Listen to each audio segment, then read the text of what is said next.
Okay, looks like we are live doing final test here so we can get underway because there is a lot to talk about, a lot to play with today. This set is, excuse me, my goodness, I had a cough that just won't go away. But yeah, just going to be a really crazy day today. I think part of this is going to also be just getting into the things and giving everybody a chance to kind of decide what y'all want to see because we're going to be streaming for what looks to be about 3 hours this morning. Mostly, maybe 2.5, but mostly because I have to take a break and record a podcast and then edit a video. Then after that, we'll get back on in the evening and we'll do an evening session for probably 4 to 6 hours. So it's going to be a long day. If y'all want to watch some magic, I will have plenty. So thank you for those who are going to be coming along for the ride today.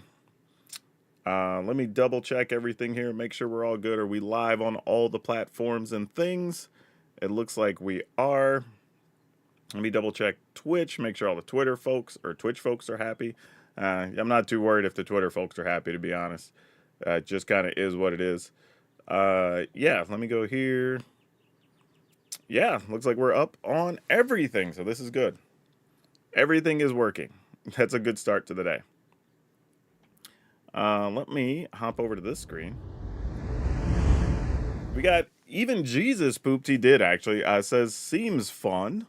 Livewire says Surak Hunter of Control players. We'll see if that happens today or not. Lemon Lord says use the new clone snake to stack the effect. Use the new clone snake to snack. Why? What? I don't understand the statement. I mean, it's a clone. How many cards in our Tarkir decks are going to end up not costing any colorless mana? How often are we seeing? We don't know. We'll find that out a bit. I have a couple of decks that reduce costs, so we'll see. Yeah, the new seizures are good. I think I have them in 2 or 3 decks built. Any standout cards for Commander? Yeah, there's tons. Like, take your pick. Tormacine, Sultai, and Mardu. I think I'm going to play them all anyway. Tall Paul says, happy Wednesday. Night Sky says, also, how are you? Generally pretty good. I've been staying really busy. I have a bunch of contract work I've been knocking out. I actually have to get another one done at the end of this week. And then next week, make sure all the tax boxes are checked. But otherwise, doing pretty well. I have this, I don't know how to describe it. Like, I had a cough a while back that was pretty rough, but now I just have, a lingering cough that just pops up every once in a while. Don't know why. But otherwise, I mean, it doesn't hurt. I don't feel bad or anything. It's just, a weird thing. But otherwise, no, I'm doing well. Yeah, so, chat, for those of you that are here early, what type of decks are you wanting to see today? And we'll see what kind of gets the most traction to start with. I won't show any of the decks I already have because every time I do that, people just want to pick one that's on the screen. I want to know from y'all what it is that you want to see, or what cards even. If you don't know a deck, maybe you have a card you want to see highlighted. That works too. So we will take deck suggestions or card suggestions, and then we'll see what we can work with. Because I have, I don't know, about 12 decks maybe, 14, something like that put together already. So if we have something close that can check those boxes, we'll do that. If there's a bunch of people want to see one thing, then maybe we just put together a deck specifically for that. Like it says, I'm also going to play them all. Yep. Yeah, I don't know. Sultai Zombie sounds kind of cool. Hey, Magnetron man, how's it going? Craterhoof, I mean, I only put Craterhoof in one deck because, it's Craterhoof. You know what I mean? There's nothing to see. You just do what you do, and then if you get Craterhoof, it runs over things. The blue guy that copies spells and the blue-red dragon that has the omen to counterspell. Okay. I think I have the blue-red dragon in one deck. I don't think I have the blue guy that copies spells in anything. Generally not my type of fun magic, but the blue-red dragon, or at least the red dragon with the blue omen, I know what you're talking about. The counters stuff 2 or less. That one's actually pretty useful. There's sealed events? No, so, there will be for the regular audience. I think for us today, I don't know if there's actually sealed today for us. I think we have drafts, and then we have like competitive. We had competitive standard last time because players were testing, but the next Pro Tour happens after Final Fantasy, Magic the Gathering Final Fantasy comes out. So yeah, as long as it has dragons, you'll be happy. All right. So far we have people that want to see the red dragons. We have somebody who wants to see something with Doppelgang, New Elspeth. What other things people want to see? More dragons. All right, so people want to see dragons. That's fine. We'll start with dragons. That's an easy peasy one. We have multiple decks with dragons. But also, okay, here's a crazy thing, too, I thought about. Because obviously doing this as creators, we try to get enough footage that we can make some videos and stuff, right? But my late session, I'm probably going to go pretty late. I'm probably going to be on till 10 or 11 o'clock Pacific time, right? If we get enough footage throughout the rest of the day and everything goes well, and I have a couple hours left over in the night, I was thinking if people had specific decks they wanted to see featured in the streamer event, because we've never done this, taking like a, I don't know, $5 or $10 donation to play that person's deck on stream and see what happens. I don't know if y'all are interested in that. It's a crazy idea I had yesterday, but I thought it'd be something you don't get to do very often, so maybe. And there's a chance your deck gets to play up against some other streamer that you like or something. I don't know. Crazy idea. Crazy Killer, I'm going to be honest with you. On the Sib-Sig ceremony, I truly didn't like any of the decks. Like, I'm going to play it at some point on the actual channel. But I don't think it's anything I wanted to play in the streamer event. They just look like too much work. Like, too gimmicky. And I feel like they need to be figured out better. Like, if they do well today, it'll just be because nobody did anything to their Sib-Sig ceremony and just let them, you know, run wild and do whatever. But that's not how it's actually going to function when you're on the ladder. You know what I mean? So, I don't know. That one just felt a little bit of a stretch. So, each of the Sib-Sig decks I had, I just was like, I was not even bothering with it. Because here's the problem with those decks. Genuinely, my issue with constructing them is like, when you don't have the Sib-Sig ceremony, you have a bunch of subpar cards. And like, that's the problem. When you have it and it works, it's going to look great, right? It's going to look awesome. But when you don't, it's just like you're just playing some meh cards to justify the ceremony. And it's like, eh. And even then, your best case scenario still doesn't beat some other decks' average scenarios, right? You spend a turn maybe killing a thing, maybe do nothing. Turn 2, maybe you kill something. Turn 3, you play the ceremony. They're doing something better, more powerful. You play a creature that gets you a zombie. Maybe your creature dies or doesn't. So now you got this weird, like, 2/2/2s, where they probably just have 2 better bodies that are attacking in anyway. You know what I mean? Like, I don't know. It needs some work. The Dominus and Death Trigger are the only ones I think will work. And I think there's more ways to make it work. It's just, I think as a community, we're going to have to hammer it home a little bit harder. But anyway, here's the thing I wanted to try. This is what I'm calling Dragon Back Shenanigans. And I have no clue if this works. Though, I think for today, I should probably swap.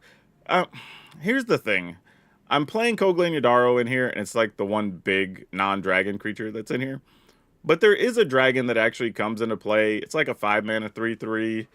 Destroys artifact or enchantment. I think it destroys. Maybe it exiles.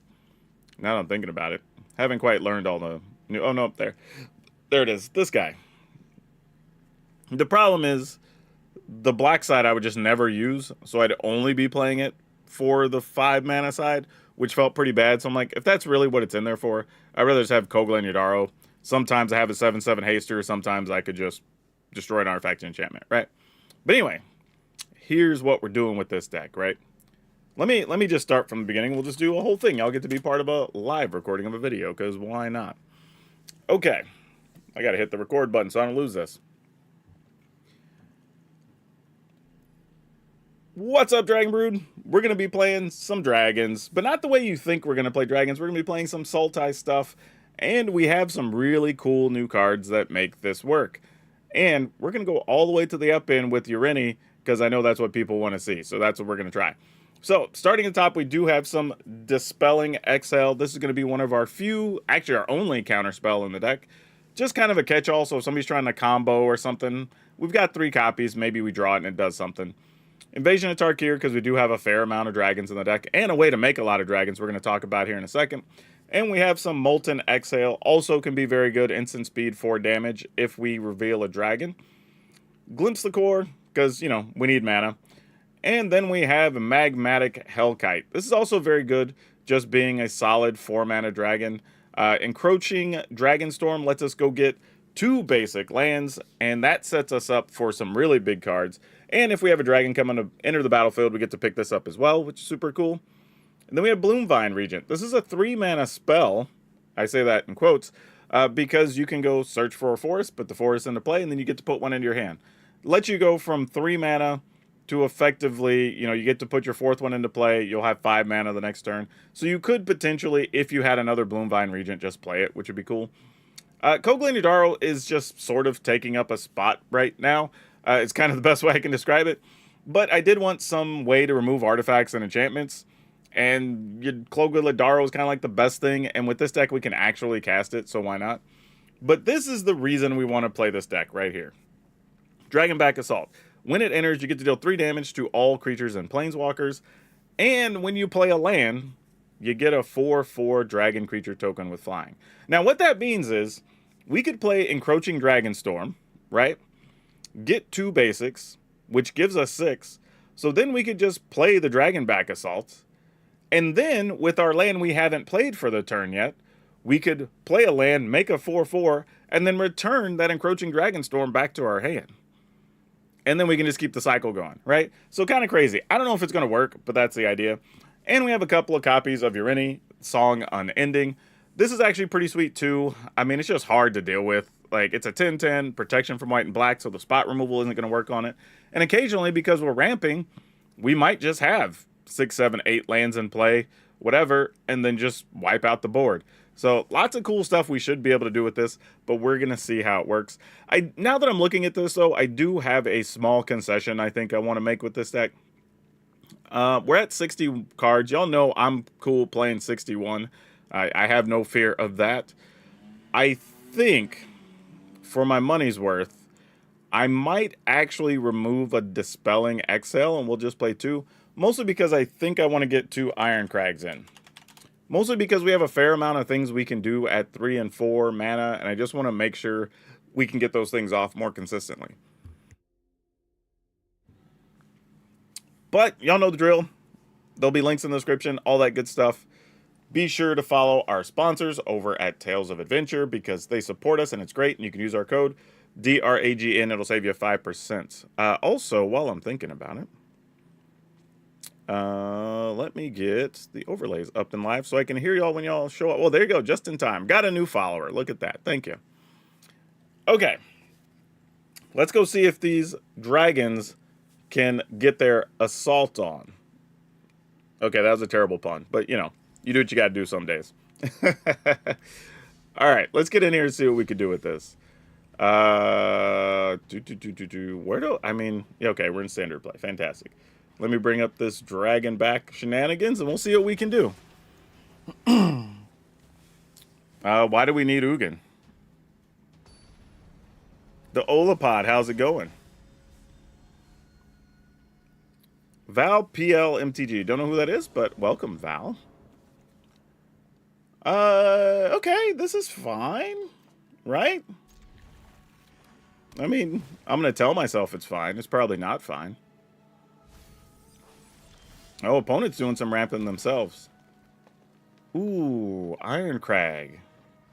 I'll keep that, actually. Because I was thinking I might just glimpse the core next turn, but you never know. Like, it's weird because, like, glimpse the core takes a basic out of the deck that we could search for later. But I think because they left mana up, they might be able to destroy an artifact. So I think I'm just going to go with this. I don't know that they can, but I'd rather make sure we have 4 mana next turn. They might just be saving to draw a card or something. Yeah, exactly. Okay.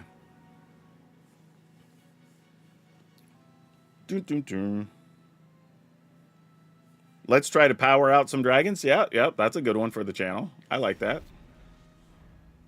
Oh, they're going 4 colors, maybe even 5 colors. They might be trying to ramp up and do 5-color Dragon Wind. I don't know. Not with that guy. But he does tap for mana, which can be concerning. Okay. Since we don't have Dragon back here, I think what I'm going to do is play this, and we're going to see how Magmatic Hellkite works, and we're going to get rid of that. So now they get a land, but it's at least tapped. And they have to deal with our Hellkite here. And we still have options for next turns, because we could use this to search. Oh, wait, the land comes in tapped, though. Yeah, never mind. I mean, I guess we could still Iron Crag and then do it.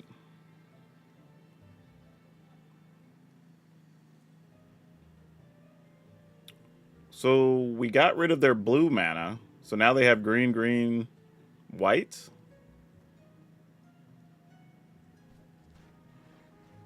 Yeah, I don't know what's about to go down here. Like, that's the cool part about days like today is it's like, we don't know what's going to happen. I mean, they might just go get an island here. Yeah, that makes sense.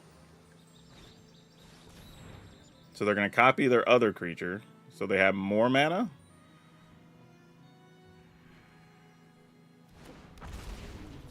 Okay, so we lose a thing, which is fine, because now I get to go get an island, which I am in favor of.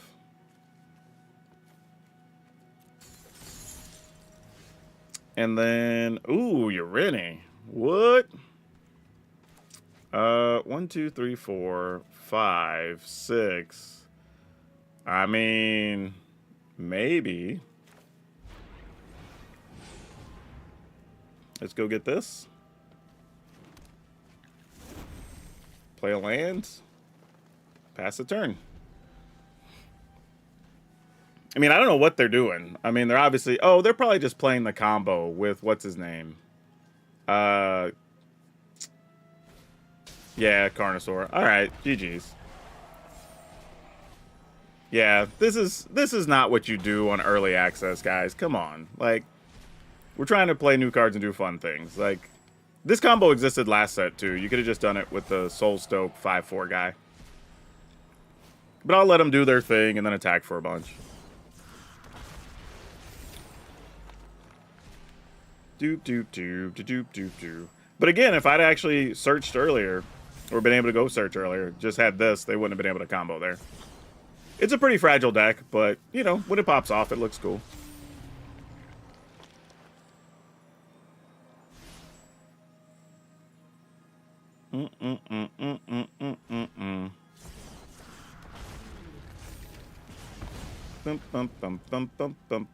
Yeah, it doesn't really matter here. Game's already over anyway. Do those things not have haste? Ah, bruh. That isn't it? Then that's worse than the other combo, right? Like, wouldn't you just do it with the Soul Stoke instead? I mean, it doesn't matter. We didn't hit the cards we wanted here anyway. But, you know, fact of the matter. All right. Yeah, GG's.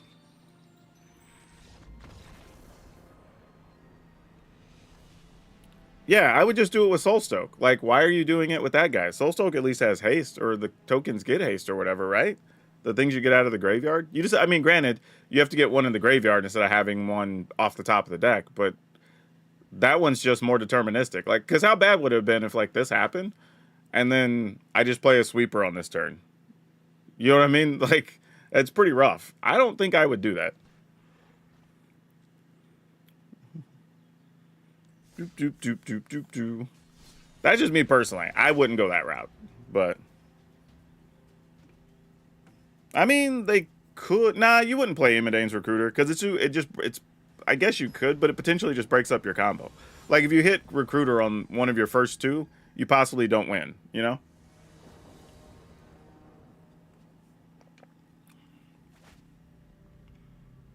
It didn't matter where they copied the Dino or the Dragon there. They already had lethal the next turn with like 8 copies of a thing. You know what I mean? At that point, you just leave some copies in your deck just in case I do actually have a sweeper or something. What can we do with that? I think I have to mulligan this. Like, we don't have a green mana, and we got all this action going on. Yeah.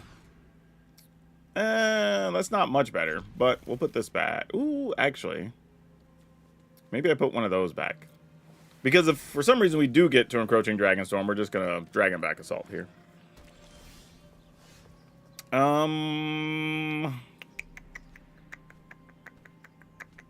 Man, this shouldn't be this tough of a decision on turn 1. Actually, I'll do this and go get an island, I guess.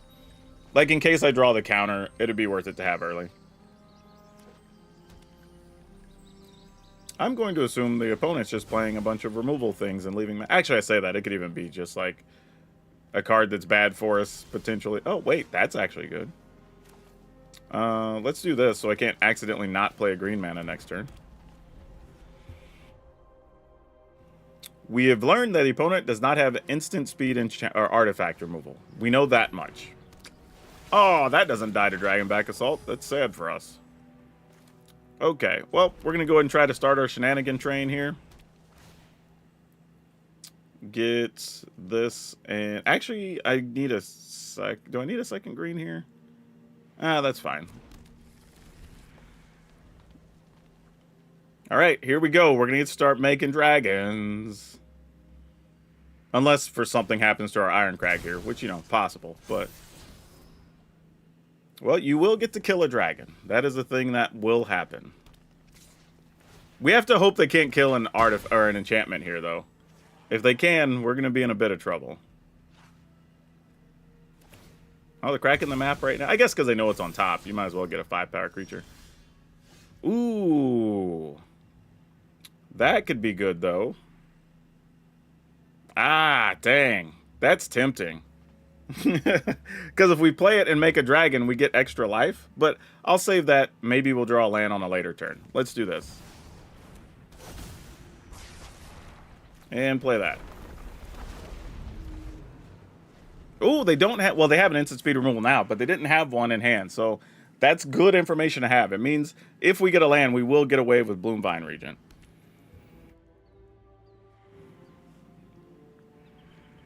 Very good to know.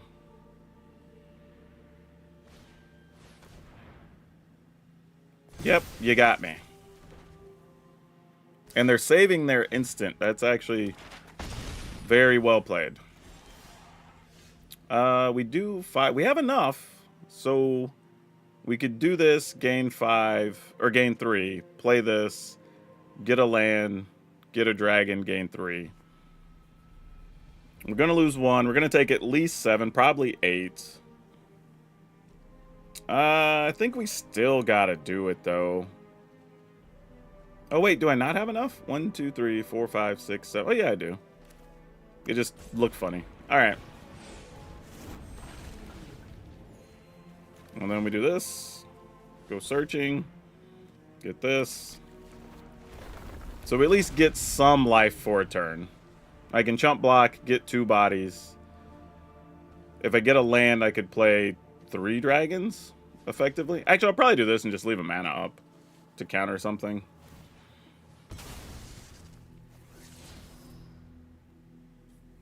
I mean, obviously, you attack, give us a chance to chump block, but... Because obviously that's just a blowout. I'm not going to do that, of course.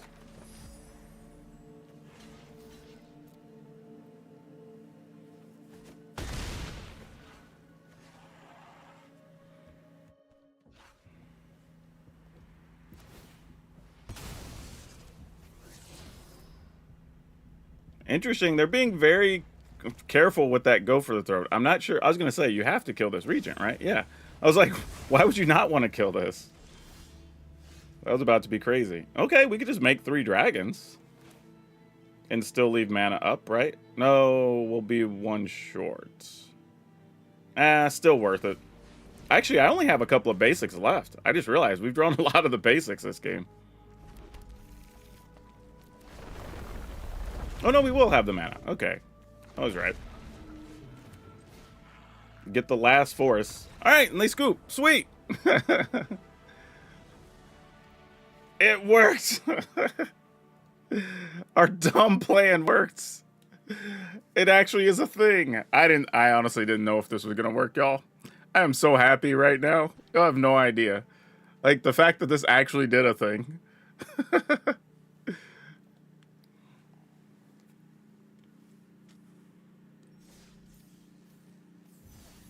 Let's see. Let me see if I can get caught up on discussion here, y'all. If the rules are correct, Elspeth doubles any tokens, not just creature tokens. I think Elspeth might say specifically creature tokens. I'm not sure, but they might just say tokens. But either way, yeah.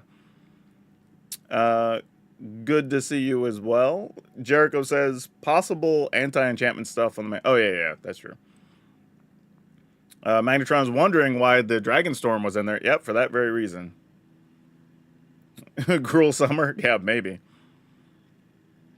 Is it possible to have a creatureless variant featuring the Teamer enchantment? Actually, yes. I considered that. My issue, though, was that I didn't want to be all in on the enchantment, right? Because if the enchantment goes away, you still need to be able to do other things. And, you know, when you can play the dragon that you get to gain life, and then you can, like, Fable Passage and get 6 life back or whatever, you know, like, you don't want to pass up on just some good quality stuff just to be quirky, right? Because the other dragon also has a land search function built in. Get to play against Dr. Ruckus. Good dude, actually. Yeah, let's keep this. Kogla Yadaro, not really our game plan, but, you know, we do what we got to do. The good news here, though, is we get to play this tapped, we get to play this untapped, we can go search for a land. On 4, we can go get our island, we could use Kogla and Yadaro. We can get up to 5 at least, assuming we draw no more lands. And then we'll see what Ureni can do. Ooh, I will keep that. It's amazing how much I think I'm going to end up liking Encroaching Dragonstorm. Alright, let's go get a forest. The one concern about this deck, though, is how many basics we get to play. Because I think I only have like 5 forests, 3 mountains, and like an island. So it's not like a ton of things you can search for, sadly.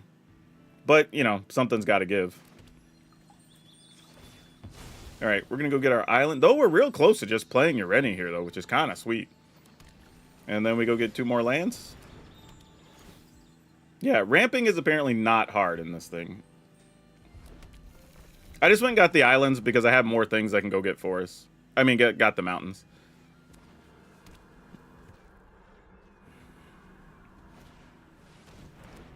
Gonna go get themselves a dragon, which would make sense. So our Kogla and Daro might just need to fight something. 2, 4, 6, 7. We need one more. Oh, we can do Ureni things next turn, y'all.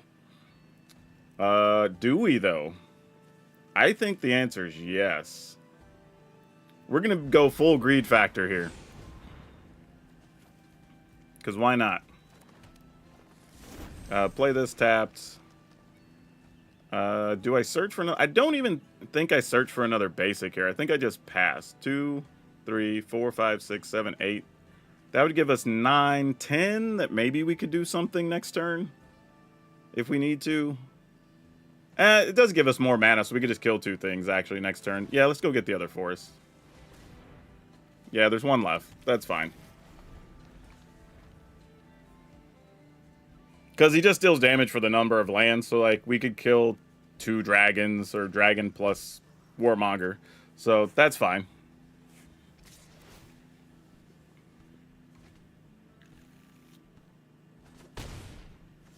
We're going to get a lot of value out of Ureni. You got it. I don't even have anything to tap that mana for. Let's go get the mountain. Arguably, I could have got nothing, which would have been a reasonable decision, actually. Target. We'll deal, I don't know, 5, 6, 7, 8. Yeah, that's fine. That kills both of them. Oh, I have more to spend? Jeez. I had so much land. Might as well play this. There's nothing to even go search for at this point.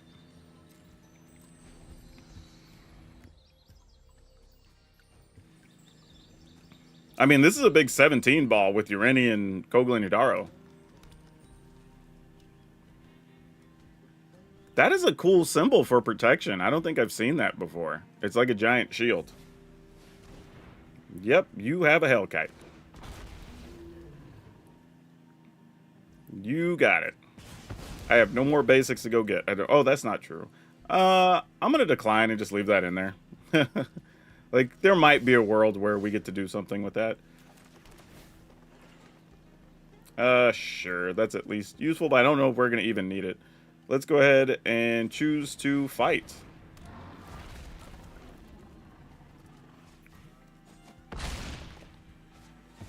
And then get in there for big 10 ball. Alright. In the turn.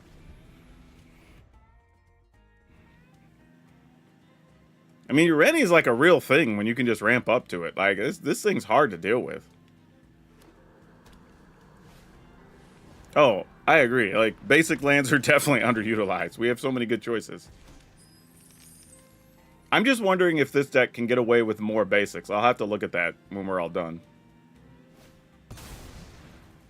Yep, you got a terror. And then we get to kill that. And then just 2 swings from Ureni ends the game. Sicko. Yeah, geez. Woo, crazy. Okay, so this deck actually does things. Like, that's cool.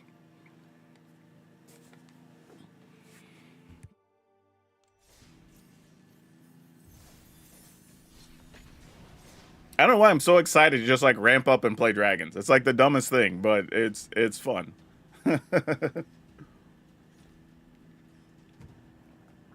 So far, we got to play 2 games where we got to do the dragon back things, and we got to do Ureni things. Those are like the 2 big things the deck does. And Kogla and Yudaro, the random card we just put in there, actually showed its value. So, can't really complain, you know? We've done all the things with this that Teamer wants to do. Ah, this is tough. All right, I'm going to keep only because we have the commercial district and we get 2 draws. Okay, there we go. That makes it a little bit better. Hellkite, though.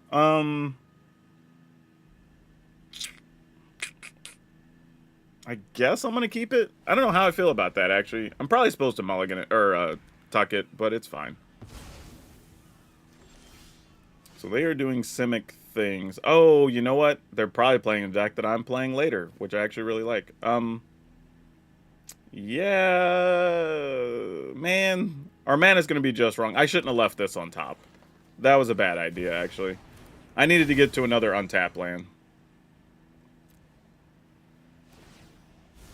That's a bad call on my part. Hopefully we'll have an untapped land on top, but I definitely should have talked to that. Alright, here comes a barrage of Teamer, guys. That's not so bad. That just lets me go get a mountain. We're fine with that. Unfortunately, it slows our turn down, but not much we're going to do with it otherwise. We did not draw what we needed, which is understandable here.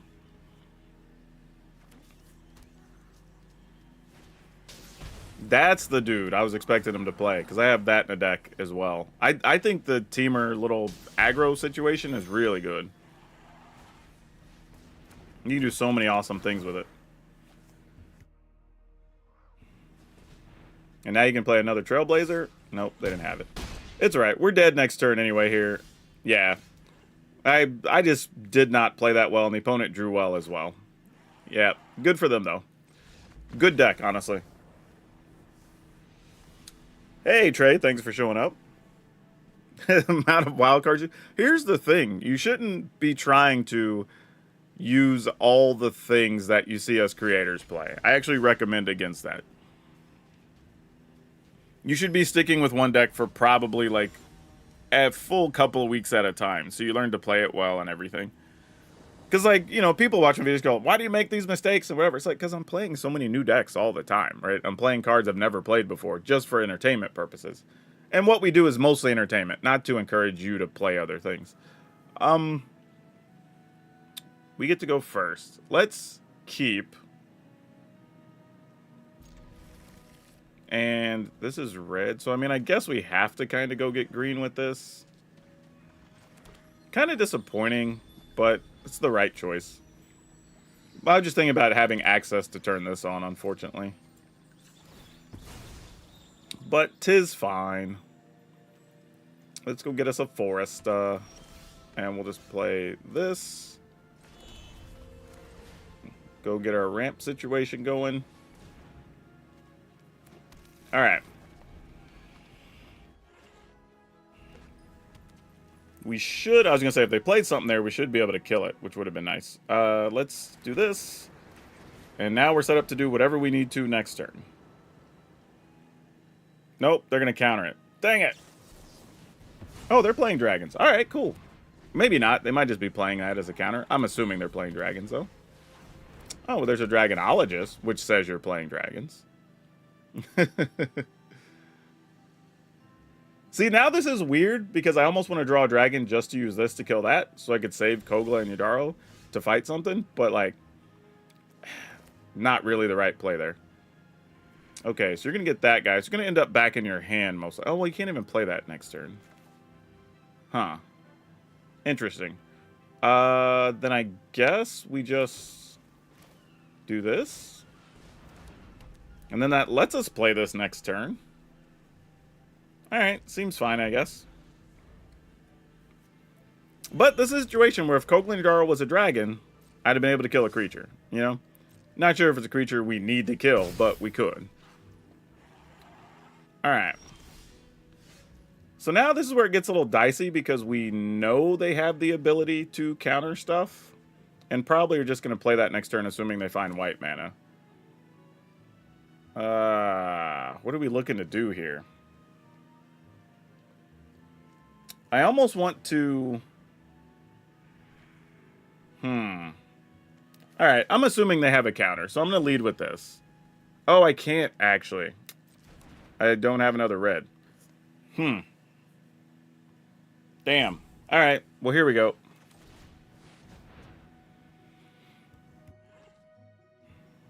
I mean, if they have another one, we can't counter it, because they'll just show us the dragon. Oh, interesting. Either they didn't have it, or they chose not to play it. Either way. Yeah, alright. Pass the turn, I guess. Ah, there you go. Now they'll find their white mana.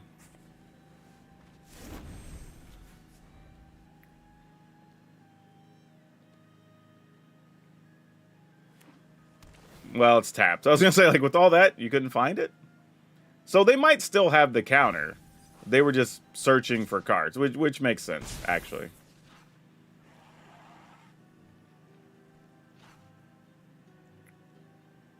I wouldn't be upset if you wanted to play a dragon and kill one of my lands here, opponent.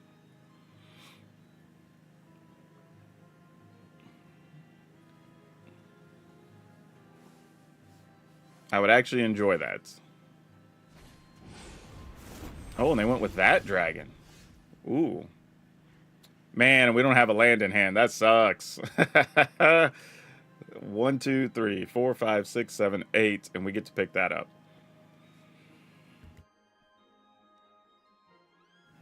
Okay, so do we do a basic check on the opponent? We play our dragon, pick this up, replay it. God, or is this our one chance to get this onto the battlefield? Otherwise, because we're going to take a lot next turn, but they're basically tapping out. All right, let's do it. All right, we're in for a penny, in for a pound, right? Like, let's just get in there and do everything we can. All right, here it is.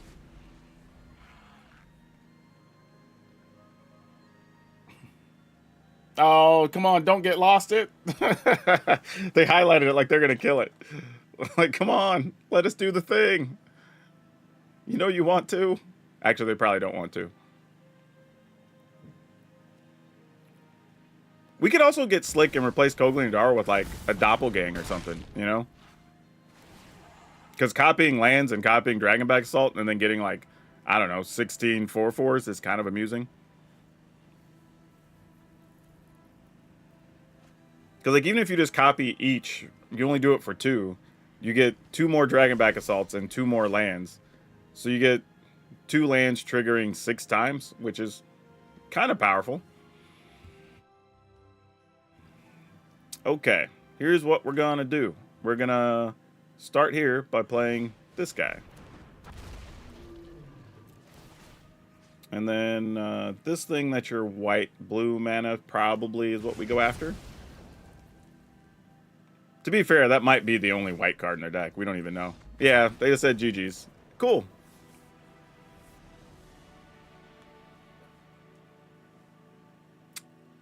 So I don't know if it's just like, this is so deterministic that people just go like, well, you're going to make your dragons. I guess that's it.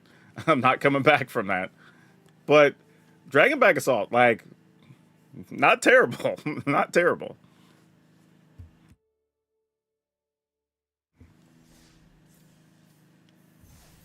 Yeah, Battle Crier is one of my favorite cards in the set, honestly.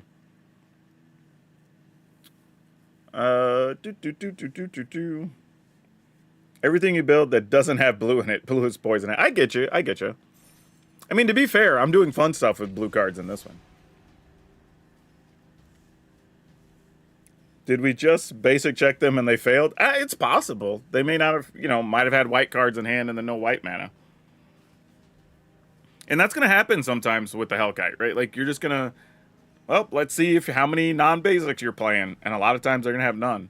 And I feel like right now, at least in the early going, just because you have that dragon floating around, you might as well play a couple of basics.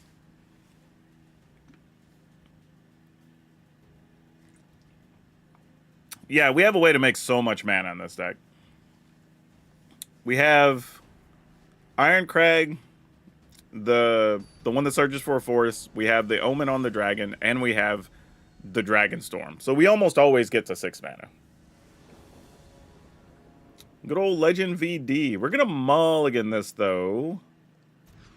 See if I get punished. Not quite. That's actually reasonable. Let's keep this, get rid of one of these. And play that to go get a forest.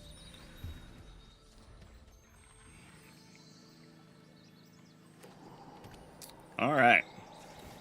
Legend VD puts up a lot of fun stuff, too. I don't think I've ever met him in person, but he seems like a real good guy. Let's go ahead and start our ramp up. It's almost sad when you draw a forest, though. I'd rather draw the non-basics and then be able to search for the basics.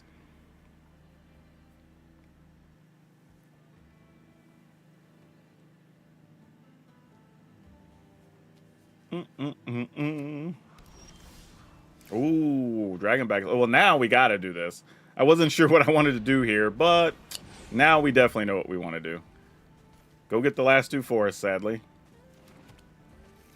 We'll play a mountain just so we can turn on the Verge.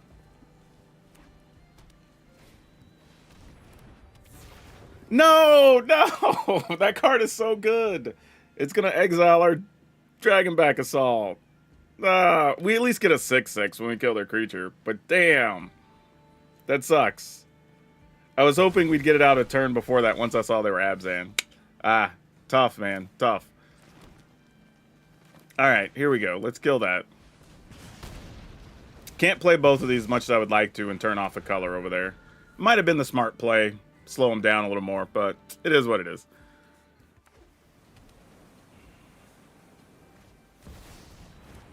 Oh, now I really wish I would have.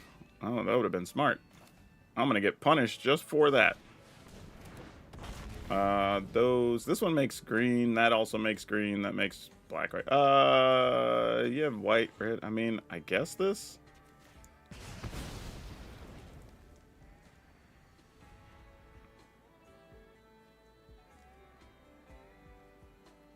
Yep. Man, that was such a clutch hit from them. Don't know what we're going to do now. This is going to be real rough.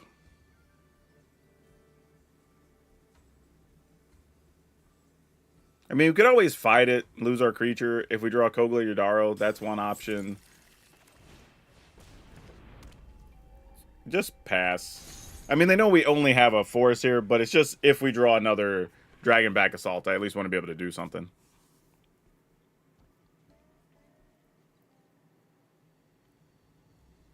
4, 5, 6, 7, 8. Oh, actually, if we draw Urini, that's actually pretty slick too. Yeah, let's just draw Urini. We just wipe out their board. Let's do that. That's a great plan here, actually. Yeah, no blocks, obviously.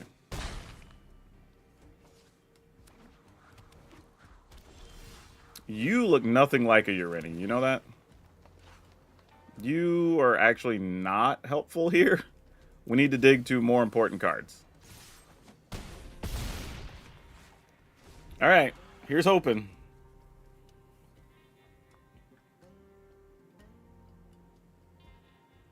Oh man, this is not good. And we don't even have that many lands actually. I thought playing 24-25 was not going to be enough, but we actually hit our mana almost every time. So that's actually good. Because of that though, maybe I do need to consider playing doppelgangs or something. Ugh, gross. Not cool. Yeah, I guess we just attack for 4. Gonna get exiled? Oh, get lost. Actually, you know what? I don't hate that. Let's see if we can get some stuff off the top of the library. Oh, gosh. Really? Oh, no. Oh, that's the worst. Oh, God. Yep. Well, here's the good news. If Urini shows up, it's gonna be awesome. If it doesn't, well, I don't know what we're gonna do.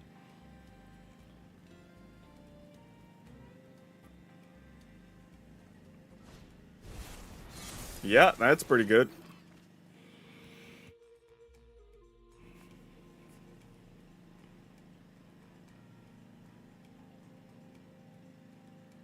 Man, that means our last few draws, were they honestly just... Well, we put that... So it would have been Ironcrag, land, Encroaching Dragonstorm, which we put away, drew land, land. I think that's how that sequence went. That's pretty tough. You know what? There's no more forest to go get, but you are a 4/5 body. I don't hate that. Okay. I mean, it buys us time. It's not nothing, you know?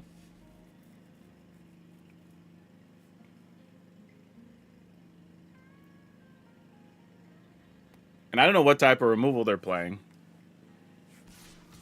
Yeah, might as well get in there. 2 of them gain life.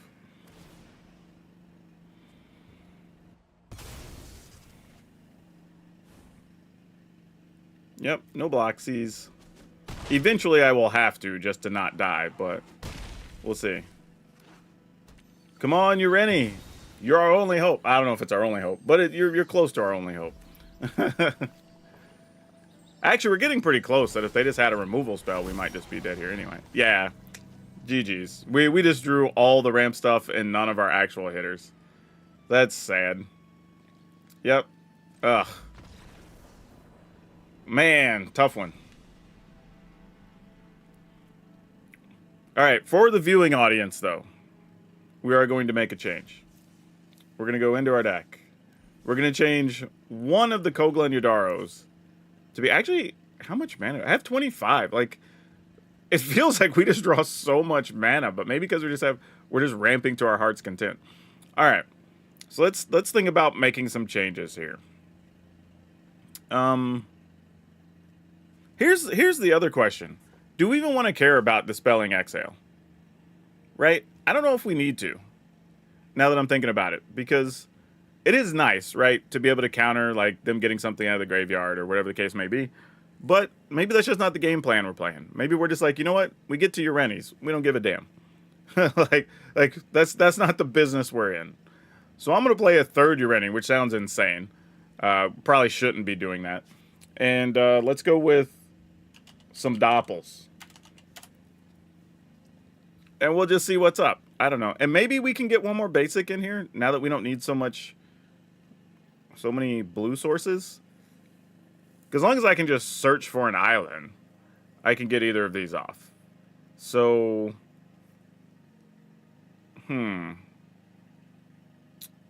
Let's... Damn, now that I'm thinking about this, I gotta figure this out. Let's put in another forest, so we have another thing to search for. Let's take out maybe the one Yavimaya Coast. Well, no, because that also gets green that we want early. You know what? I'm fine. Let's just... Actually, you know what? Let's cut one Fable Passage. Maybe that's what we should do. Because while we do have stuff to search for, it's not often that we are hunting, and now we don't need to even find blue as much early. So that probably works. Let's see how this works out.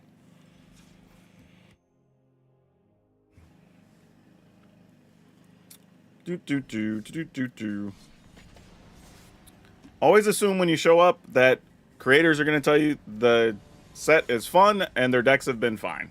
Because we're going to have to answer that question like 50 times when people show up late to the streams. Okay. We get to a first. We're going to keep this. Obviously, hoping we find a red source at the very least. Oh, there goes our Dragonback Assault. Gosh dang it. Oh no, they're... Ooh, are you just playing heavy discard? That's going to suck for us if they are. Yep, this might be what we're up against. Yep. Okay, well, that's a whole lot of not fun, but is what it is. Somebody brought discard to a fun party. This doesn't kill anything, but they're probably playing mono black anyway, so it's fine. You get to kill a 4/5 dragon here.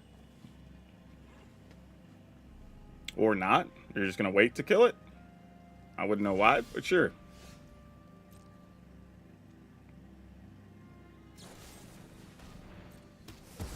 I have no protection spell. You know 2 of the cards in my hand, so it's safe. I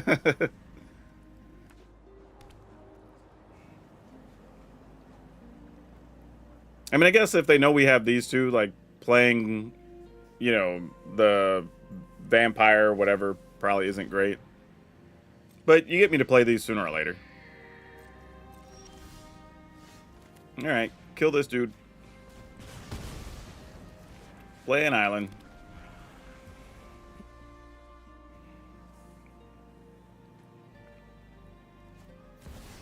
Sheoldred. Untap land off the top, please. Oh, that don't suck, though.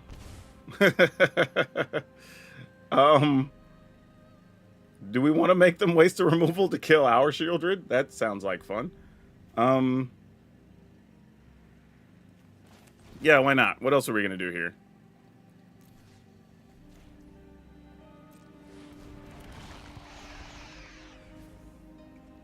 In reality, I also could have just copied a land so we could try to Kogla Yodaro, but if they had a fight spell, we wouldn't have got anything out of it anyway. I mean, a kill spell, not a fight spell.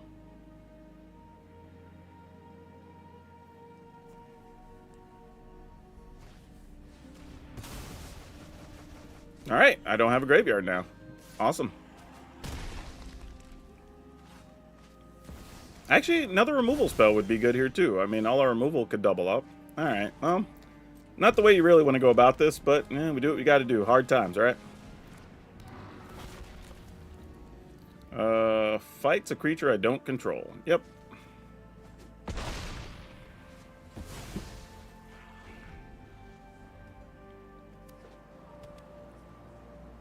I mean, couple of hits. There are multiple ways we die here. Alright, we're at 7. So whatever we draw, we almost have to discard to the Regent here, sadly. Oh? Hold up. Maybe not.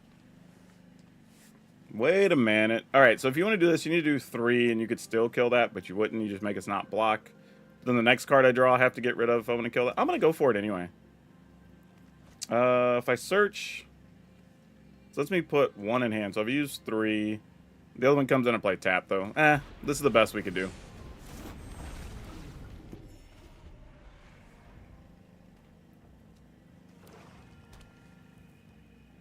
This at least kind of forces them to have a removal. Or use this so we can't block. Which, you know, reasonable. Yep. Totally fair. Why could you not have just been a dragon? However, if you're going to be a card, at least be that one, so I don't actually have to care about discarding it.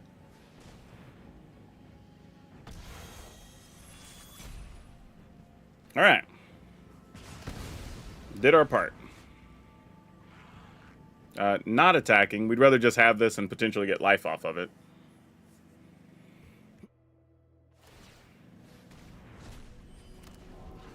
All right. That token could go the distance when you're just at 6.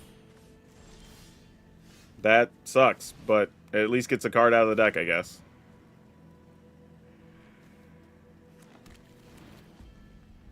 I guess the other argument is I could have held it to see if maybe we drew a Dragonback Assault, but also they could have had a Duress. Who knows?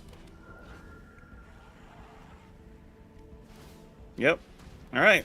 This is kind of it. We have to get a real card this turn or we're just dead. That is not it. All right. Well, GG's. Like, drew a whole lot of nothing. Just bricked at the end. Boo. To be fair, though, at least the deck still had a bunch of outs, right? We could have got Urini. We could have got any of the other dragons. We could have gotten a Dragonback Assault. Like, we had a bunch of things we could have still had happen there. We just didn't draw them. Like, if you just draw a bunch of land, there's nothing you can do about it. I'm not even mad at that, honestly. We'll play a couple more games with this, and then we'll switch it up.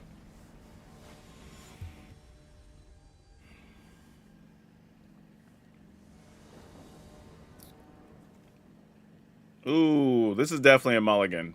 While I do like having a ramp spell, this is one of the most expensive of them. So let's go ahead and mulligan this.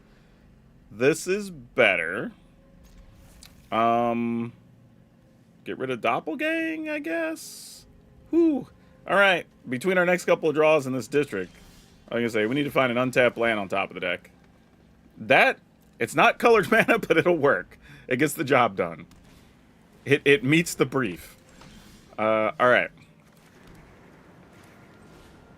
Let's go get a Foresta. And we have Fable to get 2 dragons? Oh, this could be good, y'all. This has potential if they don't get rid of our Dragonback Assault. Interesting. Oh, no, but I have to use it now. We didn't draw land. Dang it. Oh, well. Fun train got stopped. Let's go ahead and get a mountain. Actually, I need to get an island here. What am I doing? Oh, I guess it doesn't matter. I'm going to go search for 2 basics anyway. Let's get Mountain Forest. All right. This gives us some options, right? 2, 4, 6. We have the ability to kill that. Then we could play Hellkite. We don't have to lead with this just yet.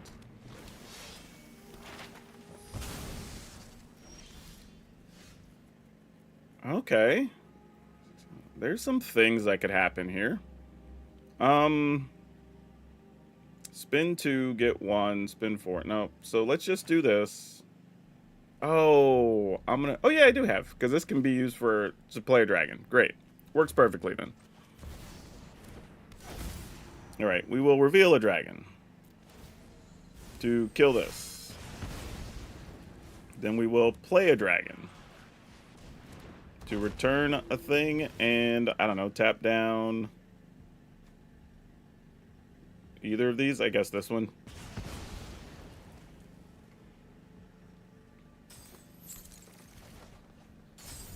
All right.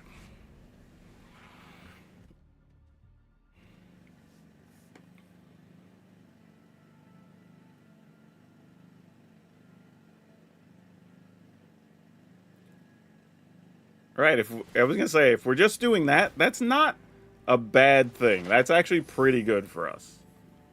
Because it feels like they're looking for lands now. Oh, Crater Hoof. Don't like seeing that. Oh, there's potentially a Crater Hoof in our future. Jeez. Man, news you don't ever want to get. Okay. So I guess the question is, do we think we could just get away with this?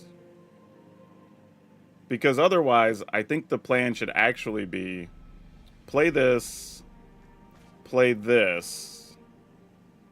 Yeah, I think that's what we're going to do. Because we can do all of that in a turn next turn, I think. This is actually more efficient mana-wise. Actually, ooh. Yeah, let's do this. And let's just go get that and that. Since we know we're going to go searching for forest here in a second. No attacks. I think I'm going to prioritize protecting our life total here since we potentially have the ability to make like 3-4 dragons next turn. 1, 2, 3, 4, 5, 6 with 2 mana open, search. I mean, I was going to block anyway. Thought they might have had a way to pump something there. That's what's like, if you got it, you got it. Okay, here we go. Please don't have it. Like, pretty please don't have it. like it's really how I feel right now. Like, maybe you don't. Okay, no get lost. That was good. That was like step 1 of the process. Like, did they actually have it? Okay. We know they're playing sweepers. But I think we risk it anyway, because we can get 2 into play, because there's still another forest we can go get. And we just attack you? Alright. Oh, there was a get, like, whoa. Okay. Unexpected.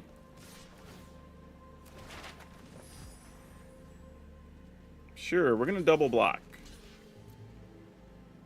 With the assumption that Sunfall's coming. Yeah, do I have enough mana to search for Ureni and...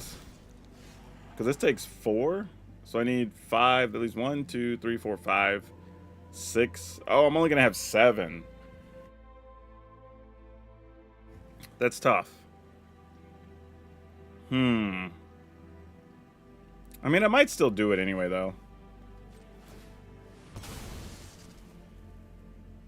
If I get Ureni, is that the best thing to go get here? Probably. But then I have 1, 2, 3, 4, 5, 6. Yeah, still 7, no matter how I look at it. Alright, well. Get the last Foresta. Pass the turn.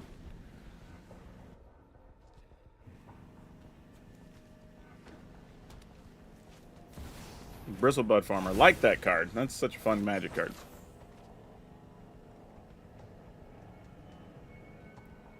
Yeah, talent decks are always going to be tough because it's just like, alright, well, how many sweepers do you actually have? Sort of what it comes down to. Yep. That's interesting. I don't think it does anything here, though. We get 10. Man, too bad I can't hit battles with this. That would be awesome.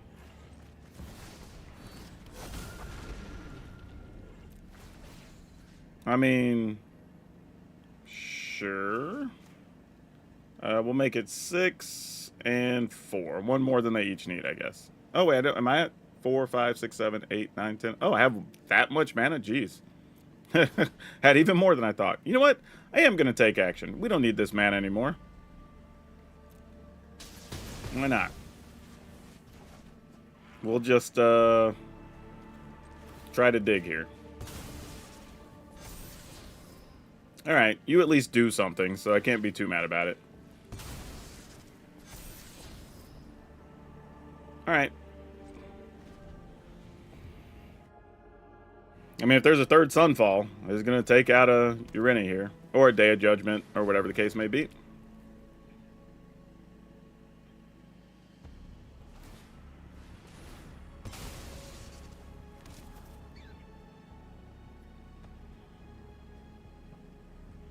And this makes it, what, +3? Alright. So Ureni plus this, if they don't get rid of Ureni, that's ballgame.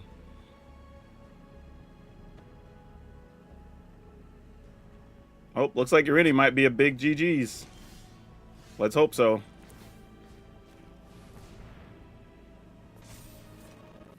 Gonna attempt to attack. Oh, no, we're not gonna have enough. Your innie's only 15. Be 16, 17, 18. Dang it. Didn't quite get there. Okay, new plan. We're just going to try to draw a dragon. Like, so we can just kill with Invasion of Tarkir. That's our new plan. Oh, I forgot. They had another food, so that doesn't even matter. Yeah, they're obviously sweeping the board here, right? Yeah, of course. Why would you do anything else?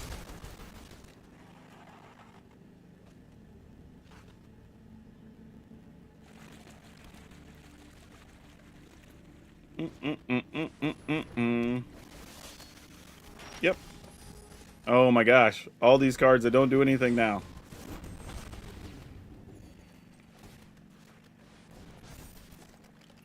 You know what I need? I need a doppelgang. We have them in here now. I need a doppelgang.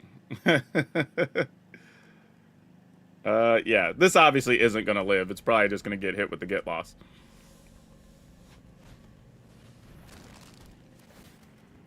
How much could we doppelgang for? We have 3, 4, 5, 10, 11. So we could doppelgang for 3?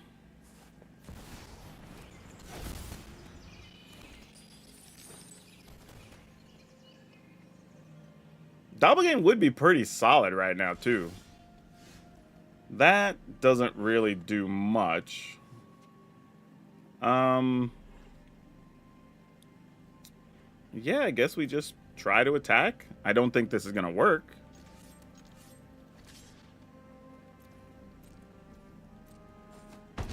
Alright, somehow it did.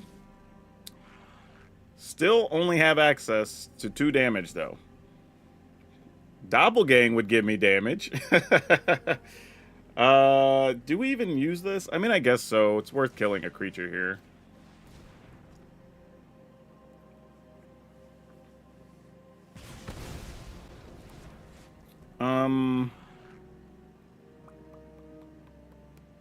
Yeah, I guess that's it.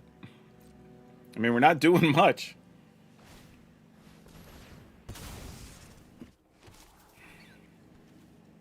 We still have 29 cards. Long way from decking themselves.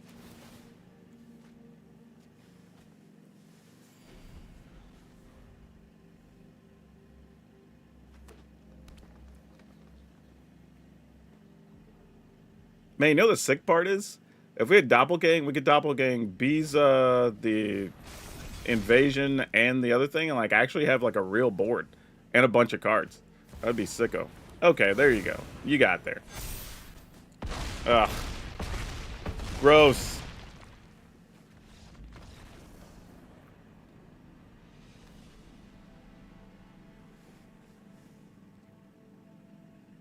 No, Invasion's actually fine, because it's mostly just removal early. And occasionally, there are situations where you go attack it to flip the dragon. Like, you don't need it to be insane. That's not the goal. It's just the most efficient removal with options.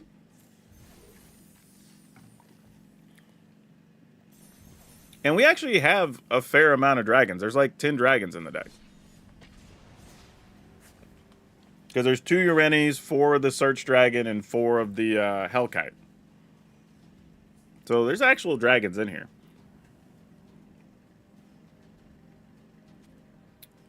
Well, they were playing 2 new cards. Like, which is fine. Like, not everybody's going to play decks loaded with new cards. But yeah, that's just one of those ones where it's like, we just drew nothing for those last few turns. Like, we really didn't even play a card effectively. We played 1 removal over the last, like, 6 turns. Like, not a lot you can do about it when that happens. Okay, what are we doing here? We're going to keep it. We're going to go get a mountain. We're going to play our Iron Crag, and then we're going to hope for the best.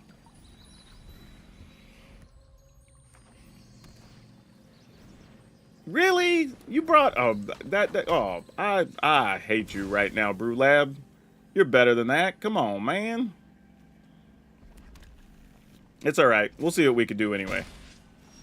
We got our ramp package. Let's see if we can get there. Because in all reality, if we do stick a Dragonback Assault, it's probably solid. I do have a version of that for later, though. So, you know, I'm just as guilty. Real talk. Alright, so let's do this.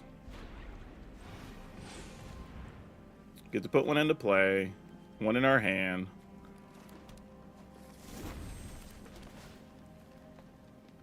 Ooh, a second assault?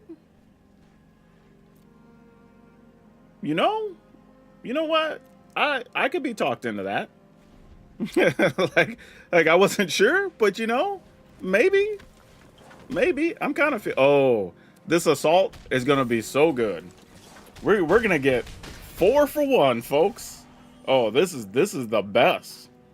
This is what Magic Christmas Land dreams are made of. Can I not play it? Oh, I don't have the blue yet. No. Oh, it's okay. That's fine. We still have other answers here. We are all right. And then we'll just kill the 2/2 with prowess from here. Oh, we don't. Our mana was all messed up. I should have played that mountain. I'm just playing badly here. Let's do that, and we'll still kill this because you know why not? No reason to attack here. All right, got to find our blue mana. Got to find our searchies. That is not cutting it. All right. It's all about this turn, I'm pretty sure. Nope, Muncher's Rage is still not banned. Hey, that's cool. Somebody's actually playing that card. Love to see it.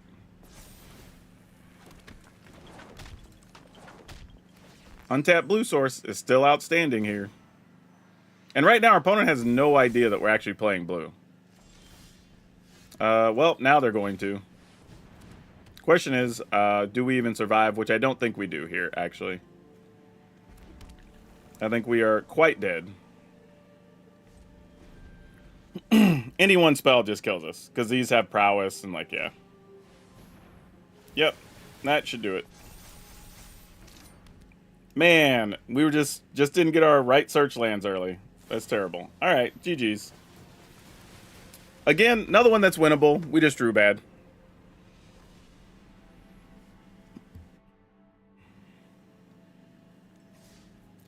Can't be upset at that, though. Use Bell Tower.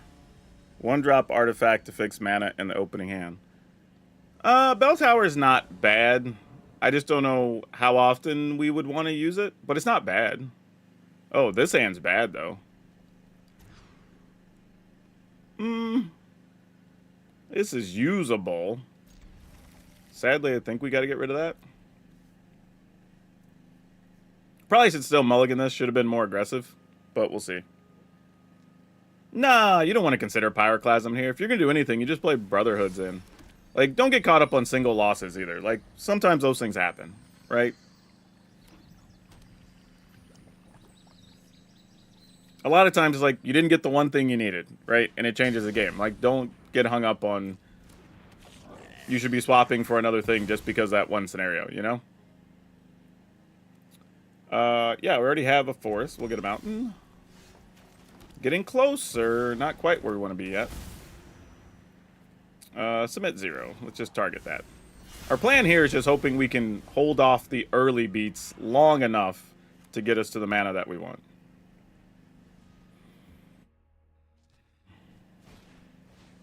Voice of Victory. We definitely want to kill that. I mean, I guess if we're going to have all these dang things, might as well do something with them, right? Show you that, because that'll be the next thing we cast anyway.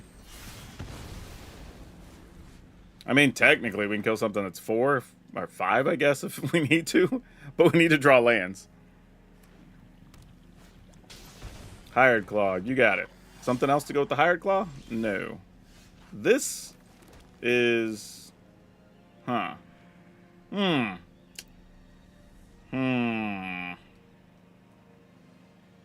think I'm going to search here.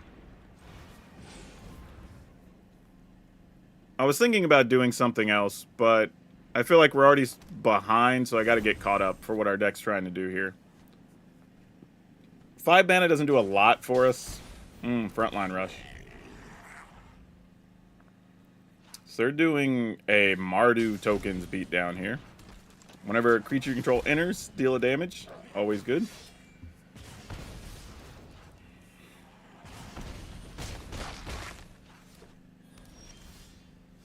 Alright. Opponent is empty-handed here. So what are we looking to do? I guess we just do this. Kill the biggest threat, I guess. Oh, what am I doing? I'm thinking about the invasion in my hand. You have 2 black-red and 2 black-white. I'm assuming white's more important to the deck, but they probably have some number of basics anyway. They can also just sacrifice their headliner to kill our dragon. Oh, no. If they sack the headliner, they have 1 less creature. That's actually funny. So you almost actually have to attack first, then sack the headliner. But I think you can only sacrifice as a sorcery. I don't want to highlight it for them as a reminder.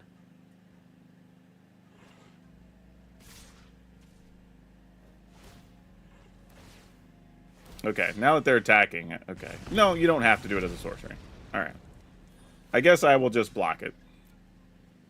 Because you're going to sack it anyway, like, whatever. I could have blocked something else, I guess. But they're just doing a count to make sure they have enough, which they do.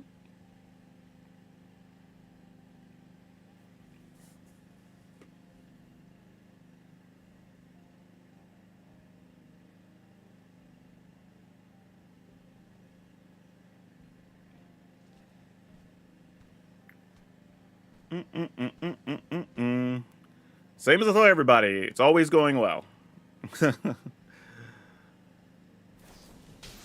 Oh, frontline rush. Sick. Sick. Good hit.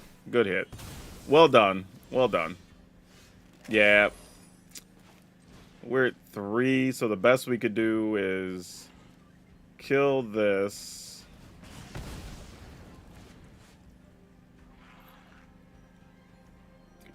Yeah, I could kill this guy. That makes sure we don't die, at least.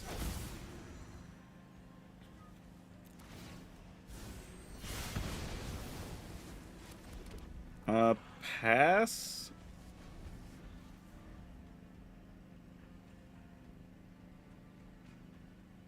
Alright, let's just draw a dragon where we gain life. That's all we need, right? It's easy peasy. We'll just draw it off the top. We have answers. We'll just do the thing.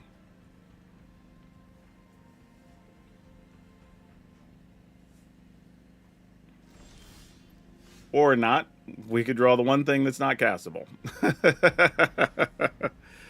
Oh, such bad luck.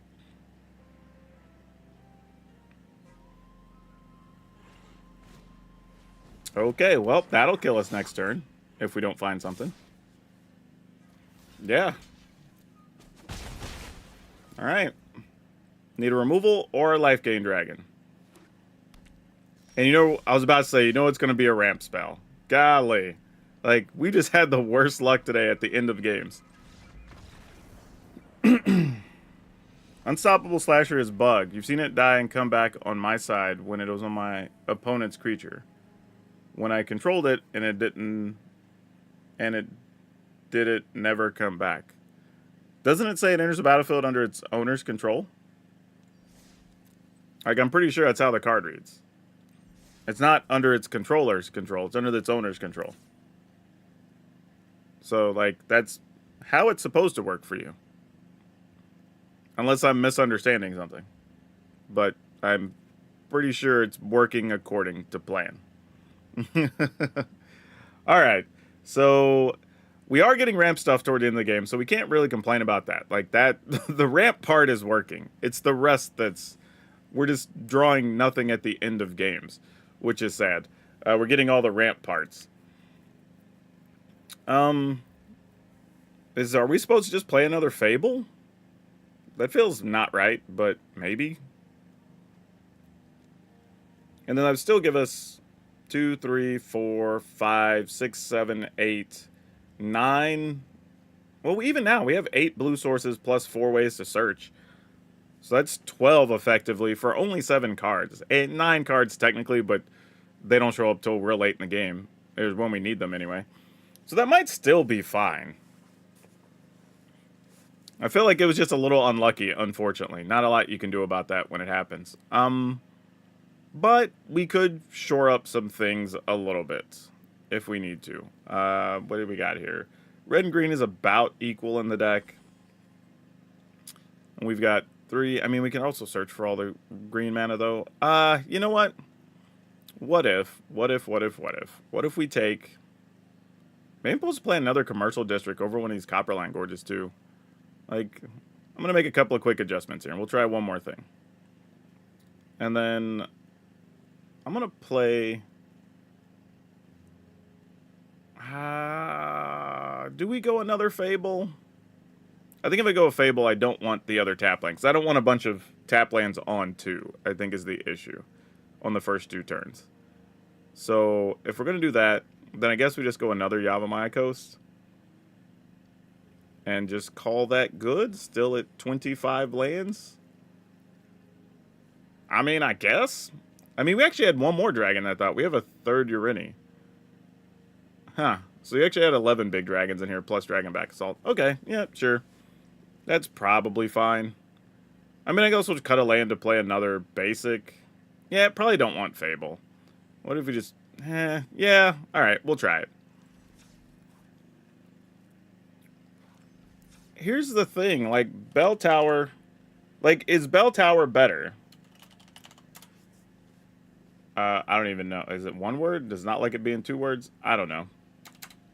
I just put that in there. Oh, it's probably because... Oh, there it is. I just saw it.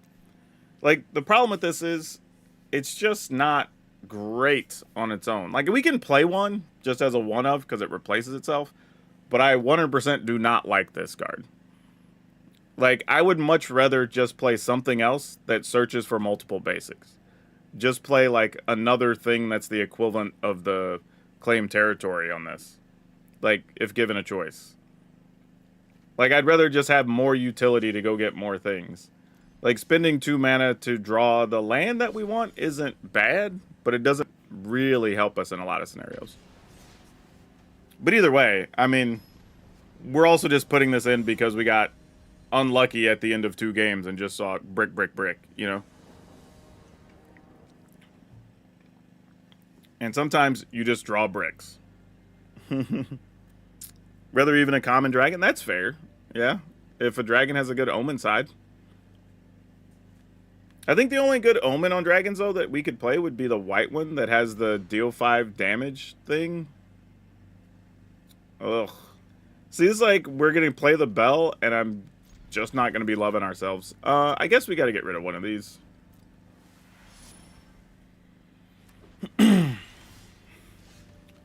Bloop, bloop. I want to ramp.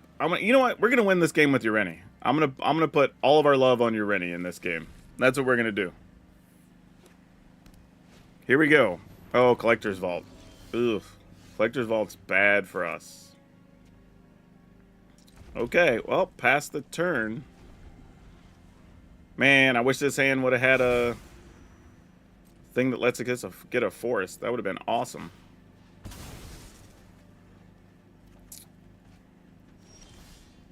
Is there anything we can really do here that matters? Like, that's sort of the way I'm feeling. Like, is there anything that gets us out of trouble? Because they just put something in the graveyard and reanimate here. And we are struggling a bit at that point. Unless we can get Urini down and whatever they get into play is just white or black. Oh, they're doing vehicle stuff. Well, Urini's going to get swept. That's not going to be a thing, unfortunately. All right.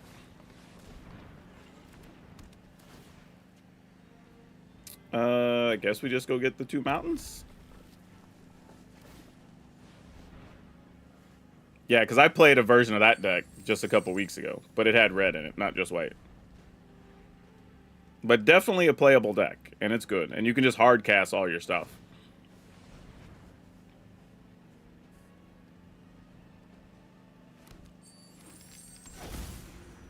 Alright, what do we got going on?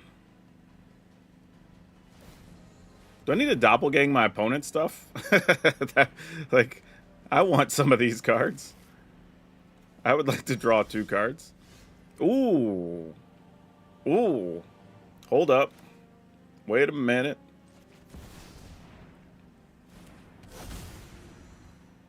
We don't get insta-killed yet. Yeah, that's fine. We knew something like that had to be possible on their side. So can't be shocked by that. As long as we're not insta-dead here, Ureni is still very useful. Oh, there's Ugin. Ureni, can we kill planeswalkers? We can kill planeswalkers. That's awesome.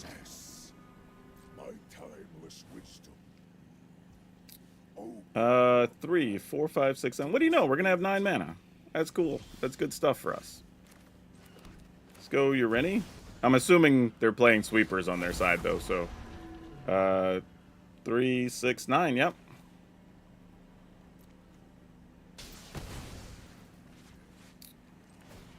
Not sure why we're doing this, because I'm pretty sure we're just losing this card next turn, but, you know.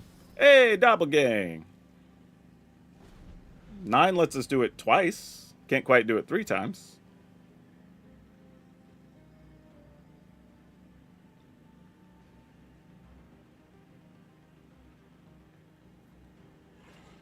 What would we even steal? Like, Collector's Vault could be good for us. We could copy their land.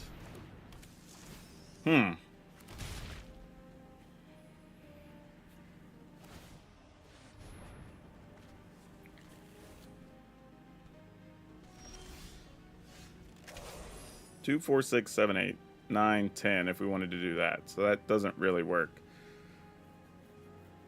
Okay, so let's assume we doppelgang right now. What do we doppelgang?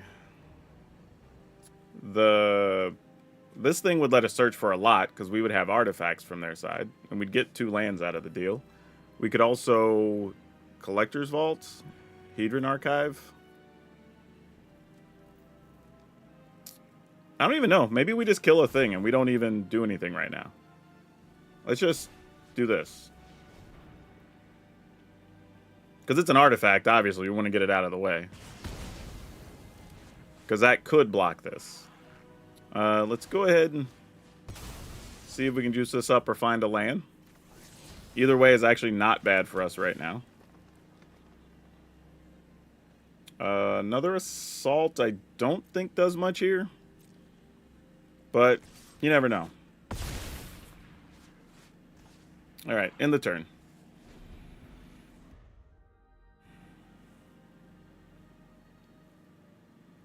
Now, if they don't kill Ureni, we could kill them with Invasion of Tarkir.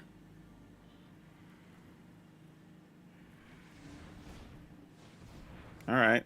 There's Ironcrag. I mean, they could also play another Ugin here. 3, 4, 5, 6, 7. Yeah. Okay. Well, it won't be Ugin this turn. That's the good news.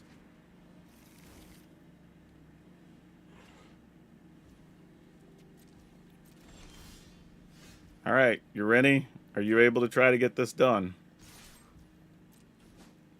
Go to 1. Can't reveal a dragon, so we have to hope he has no way to gain life. Wow, GG. Woo! That was close.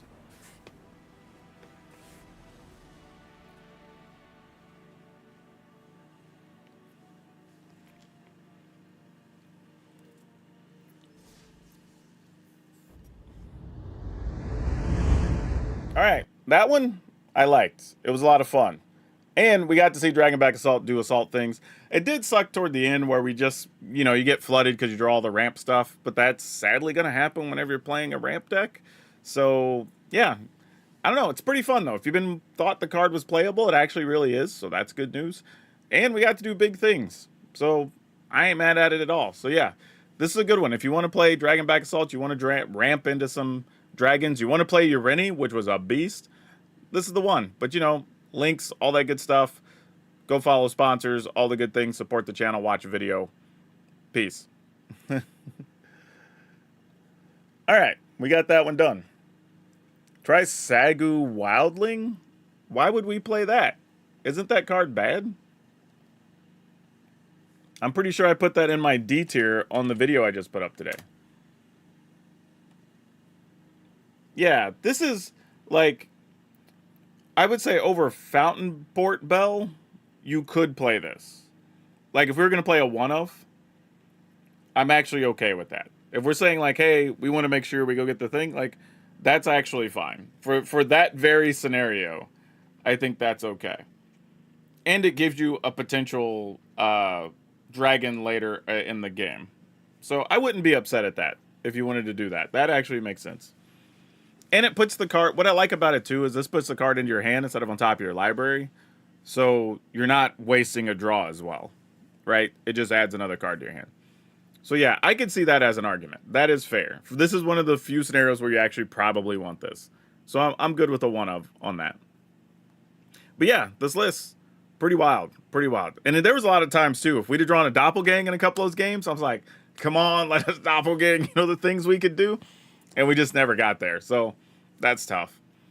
But doppelgang allows a lot of things to happen in this deck with like dragon back assaults, with the regent, if you just need to gain life and it's all you've got on the board.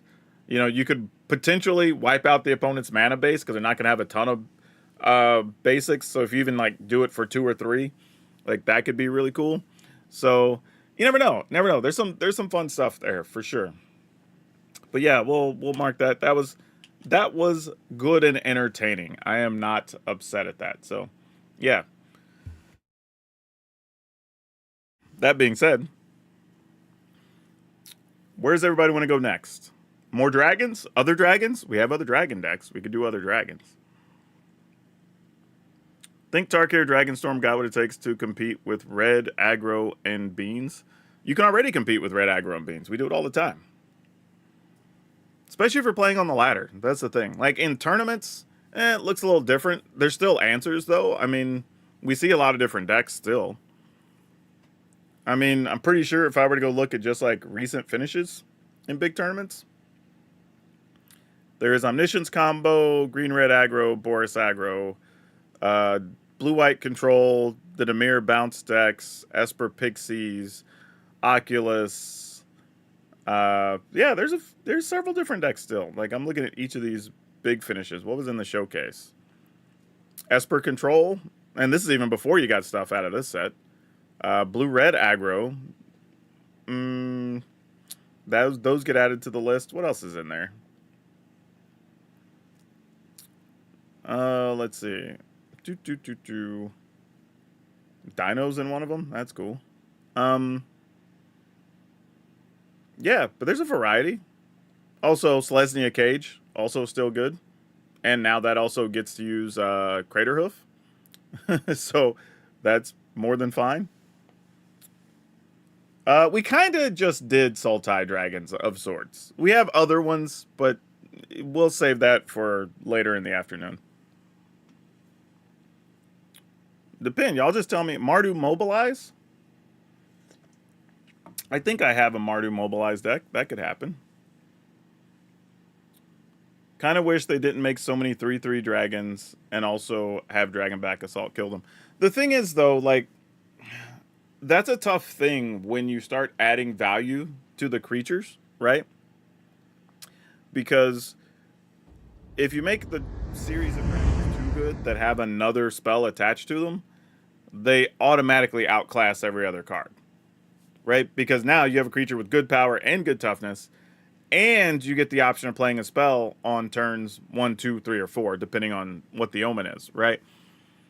So now you basically get extra bonus spells in your deck, and you have the best late game, right? So they have to kind of be balanced in a way, or else everybody just moves to playing the dragons, and it would make sense, right? It's like, oh, I can get a removal spell, and I get a 5/5 or a 4/5 or a 4/4, right? I get to put counters on a thing and draw a card, and I get this big dragon, right? Like, you kind of have to. Hey, got a new follower. Thank you so much for that. Yeah, let me Mardu Mobilize. We have one of them. We got one of them there decks.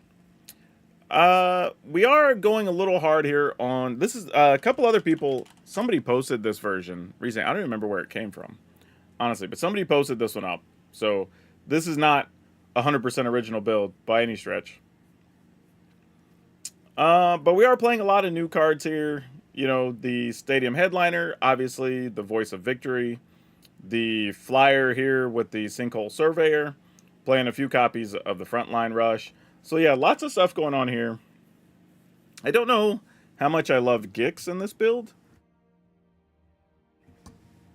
Not sure it's even that necessary. I almost would rather just have another War Leader's Call.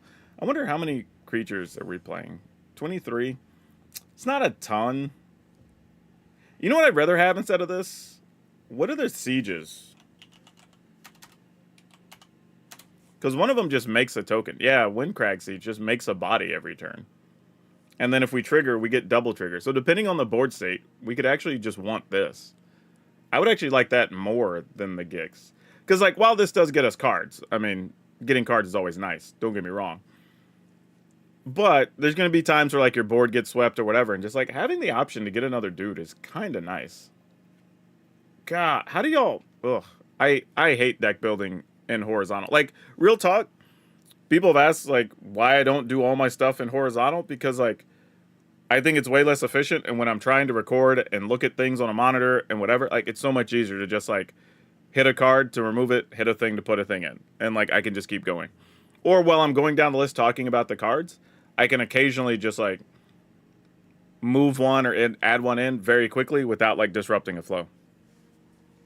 Gix looks like it might make the mana base a bit awkward. Kind of, sort of, but not. Like, everything's a multi-land, so you're probably okay.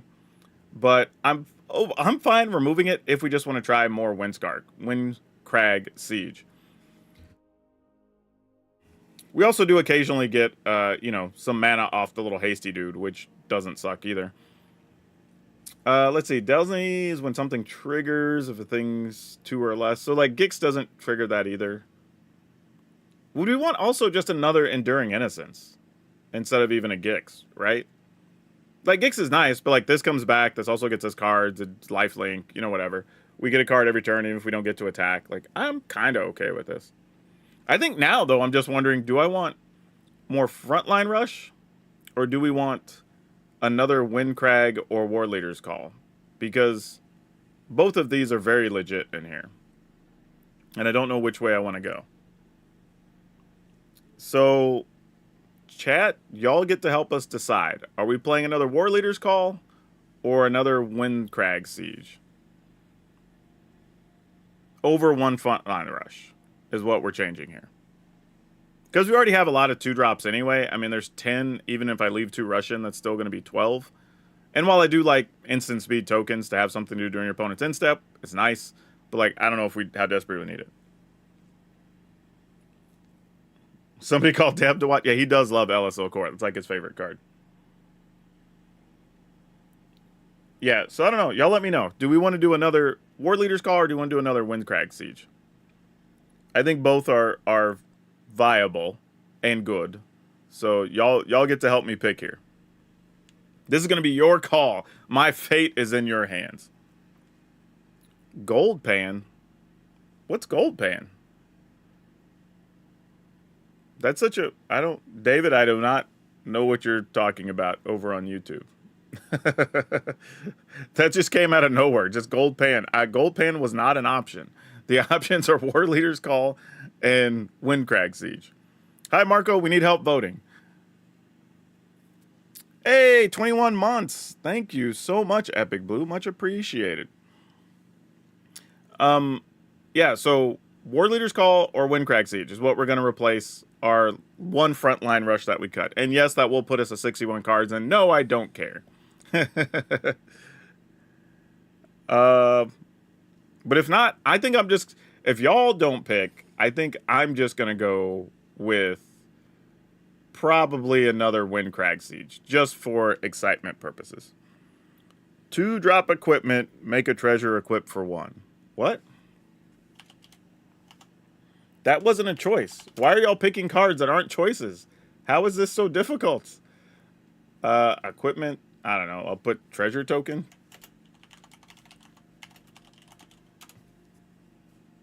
Oh.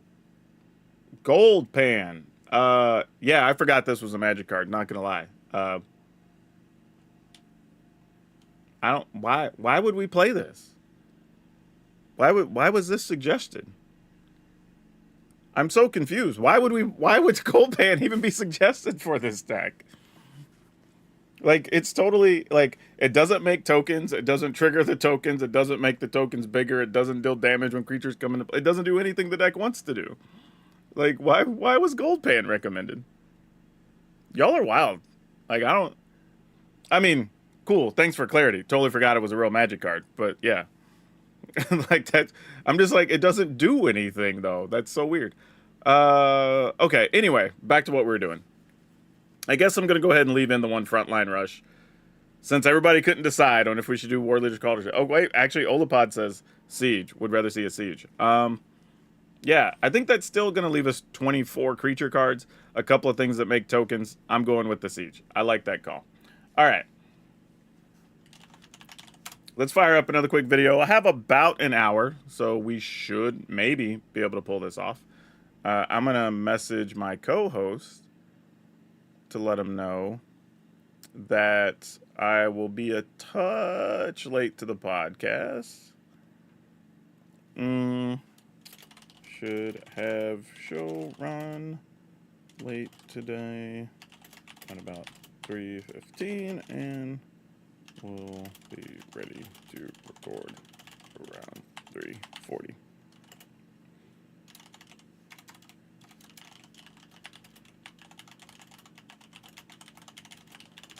All right, there we go.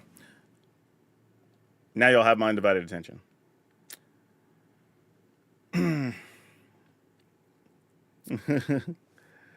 All right. Here we go. Oh, wait.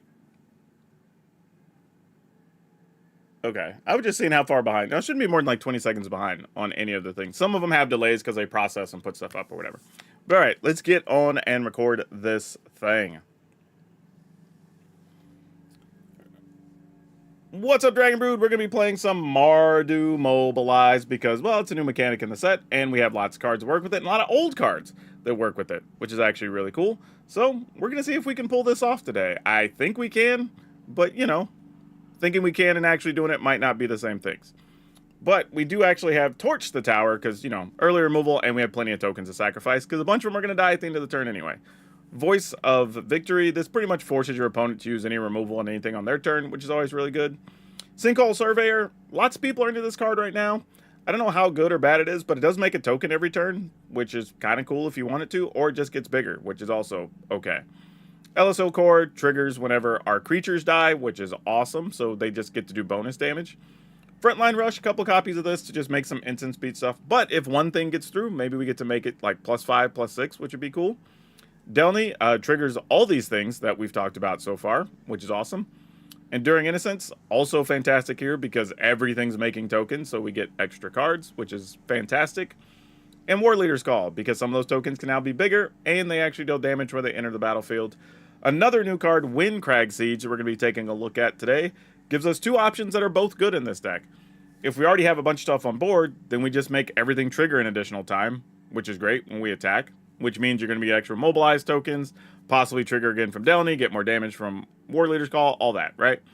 But if we don't, we can go, hey, let's just do Jeskai, and then we just make a Goblin with haste and lifelink every turn. So we're still triggering all our stuff, maybe get something cool out of it, get a little bit of life, right? Zurgo, super fantastic, because not only does Zurgo make 2 tokens himself when he attacks, and is at 4 toughness, which is nice, actually keeps our mobilized tokens from dying, which is super nice.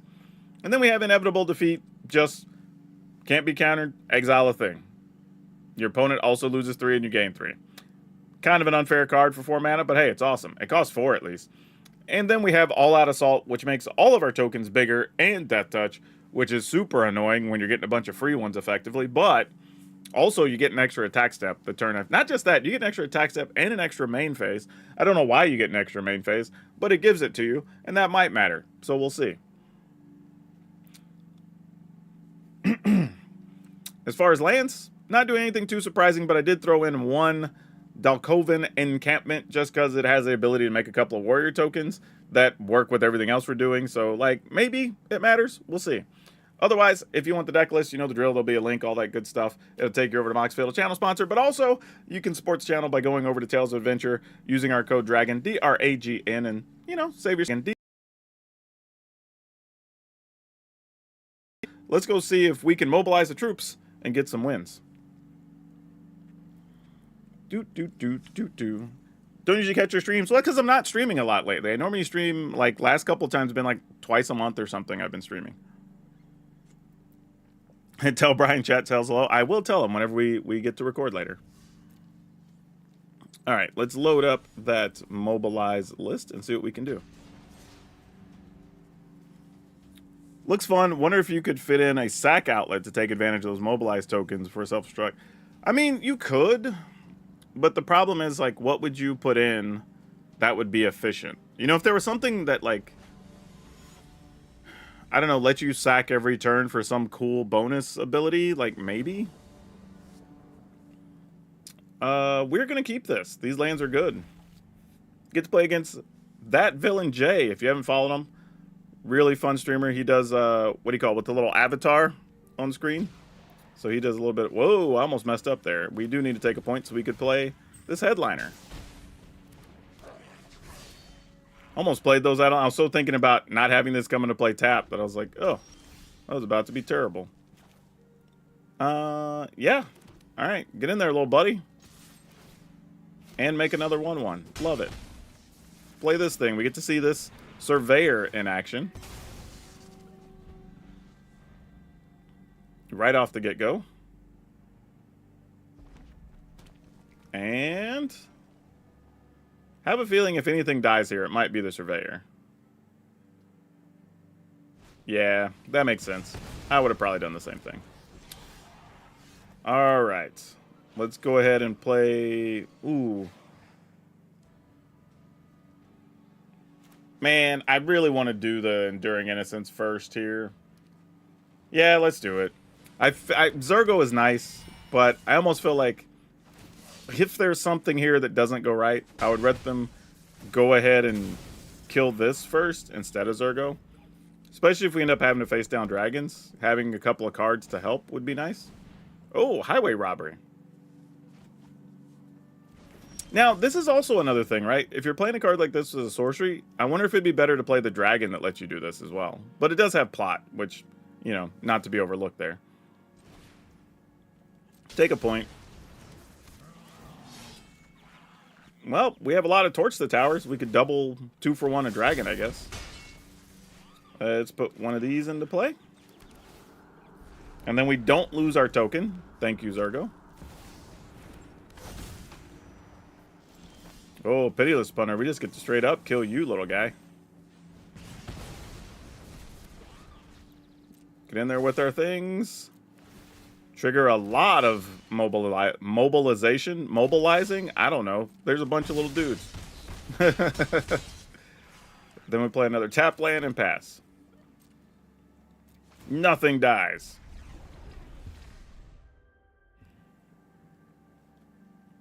What I like about this too is even if there had been like a Brotherhood's in, you still get the Innocence, you still get the Zergo. Yeah, GG's.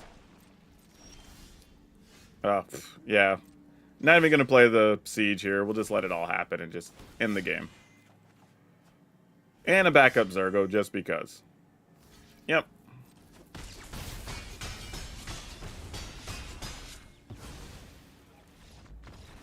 Ugh, wow. There's another fun thing you can do too, right? Like you can attack, and then your opponent doesn't know necessarily you have like Zergo, right? So you have 2 or 3 tokens sitting on the battlefield. They might determine their blocks based on those tokens going away. And then you can play Zergo, and it still stops the end of turn triggers. So you don't have to play it before you attack. You can let them decide their blocks, then get a little bit of extra value out of that. And now they're like, okay, now I got to deal with these tokens again next turn. So just something to think about. Zahur Glory's Pass could be an option at 2 mana. Is that creature? That's true. I think I still like having the Enduring Innocence or whatever more, but I don't think it's bad. I think Zahur is reasonable. There's probably a version where you would play Zahur. I don't know what it would look like just yet.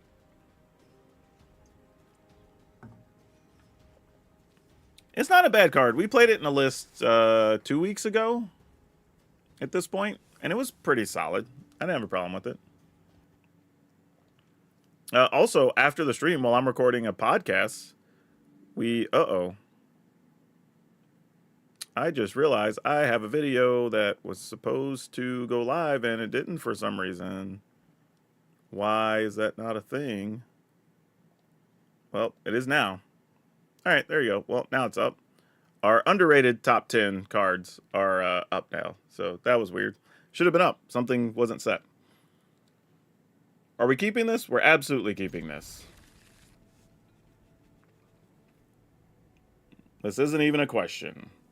We go turn 1 Headliner, turn 2 Ellis, turn 3 Innocence, I guess? I mean, makes sense. I mean, I guess depending on what they do, there's a world where we flash these in, but probably not. Ooh, you're cute. Just doing that beforehand to try to get some extra life here. This is set to red, so they could kill something. Is Ellis dead? Ellis is not dead, so we got full value for the turn. That's nice. Wasn't expecting that, truthfully.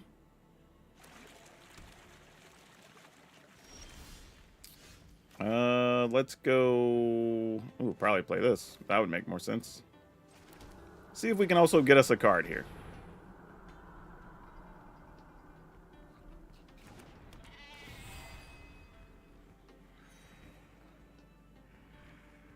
I mean, they can activate their land and block. Oh, they're just making a 1/1 there. That's fair. Are we willing to lose the Headliner here? I think the answer is yes. Because it gets us a card. Yeah, sure. Why not? And we're going to deal an extra point. Like, it's worth it. Ooh, all out assault. All right, we have that for 2 turns down the road. Sure.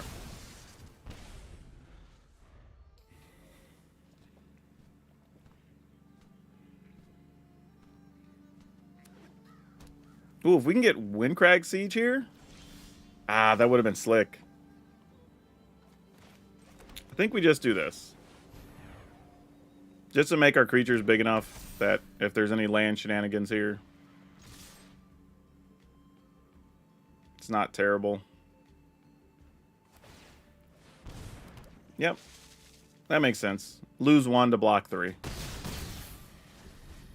Okay. We potentially have a big turn next turn. Let's see what happens.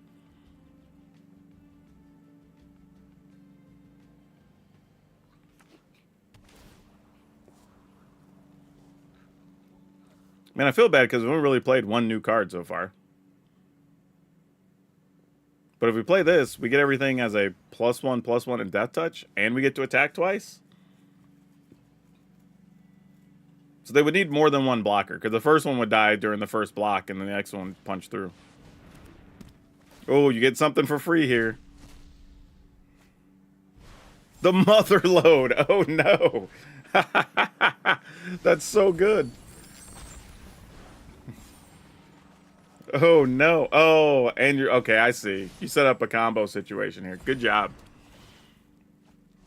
Yep. She just needs to play them all. Hit another Mother Load, I imagine. Okay, yeah, that makes sense. Trigger it again. Yeah, Quintorius. That's strong.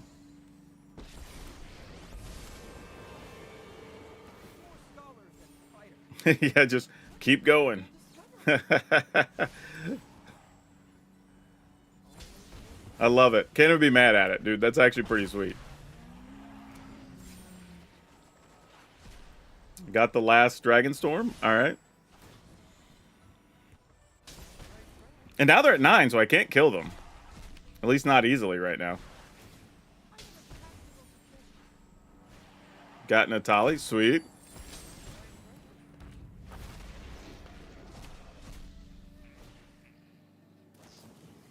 Steal my Zergo. Makes sense. Yeah, gotta love it. This is good. This is where not having any instant speed kill spells to get rid of the thing they target comes back to bite you. Just gonna let the deck do its thing. Like, obviously, they're going to play enough exiled things to kill us with Quintorius, I'd imagine, here. Nope, nope. Was close. All right. So we die to trample next turn, potentially. I mean, we could gain some life here, though. So that's not totally out of the question. What do? We can make 3 creatures. Deal 3 damage. They're at 23, though. So killing them with life is not real. We could play this, but that doesn't necessarily do anything here. So I think we do this first.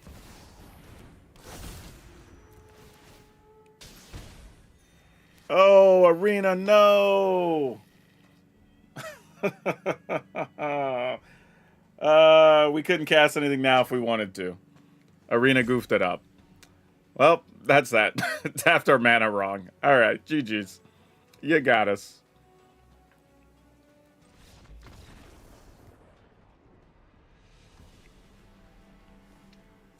We weren't going to beat that anyway. Oh no, I already sort of knew that was what was coming. It was just, could we stick our cards fast enough? And we didn't. Like, once you say I don't play anything on the first, like, 4 things with that much mana, like, you know something big's coming. It just, can we do our thing? And we didn't. I mean, I could have tried to be slightly more aggressive, but probably only if we'd have drawn, like, the War Leader's Helix the turn before, maybe we could have pulled it off.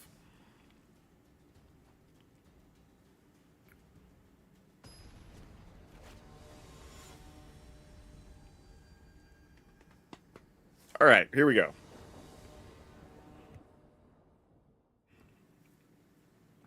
You know what? I got 3 damage lands. No creatures. I'm going to keep it anyway. We're going to get some creatures from this frontline rush, and that's going to be good enough. And if it's not, I'm sad. I'm going to try to will it into existence here. Pass the turn. Here's what's sad. I'm probably going to end up having to use a Torch to Tower, and I'm not actually going to get to play frontline rush here, and it's gonna really be sad for us. Well, it doesn't matter. We get to play this anyway, because otherwise we don't get to cast anything on our turn, or on their turn. So, yep. Okay. Well, this does change things a little bit. I feel like I have to get rid of that on principle, which doesn't make me happy, but that card's very good.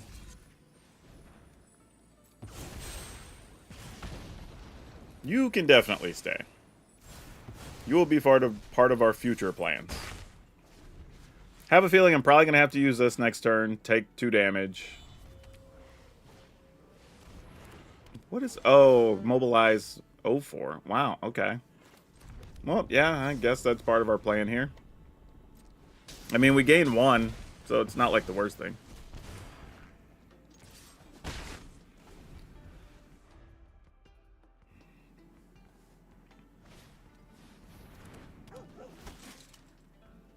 Endures 1, gonna make another little 1/1, makes sense. And now we start doing other things here. Whoa, Arena, why are you like this?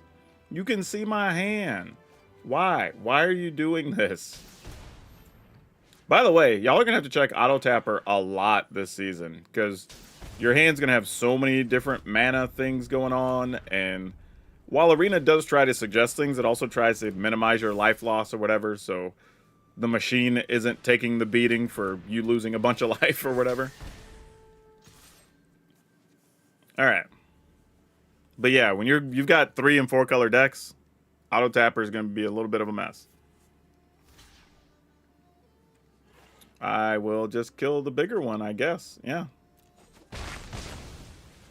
Arena is definitely worried about your health. Good call. Yeah, we're not getting to keep this. There's no chance there. It's just, can we draw anything else better here along the way? It's going to be the question. Answer currently is no. But less damage lands, so that's good. Also, if the opponent hasn't played a lot of creatures here, one of the things you have to assume is that they probably have a lot of removal, or their cards are super expensive. Wow, Zergo. I think I would rather get rid of this first. Mostly because there is a world where they just kill Zergo, then attack for a bunch, and then things could potentially start getting out of hand if we're not careful.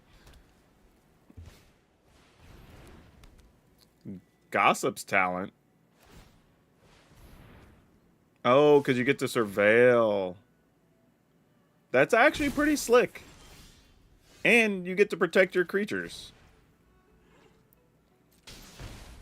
when you attack with like the surveil stuff or the mobilize stuff. That's actually pretty cool. I dig that.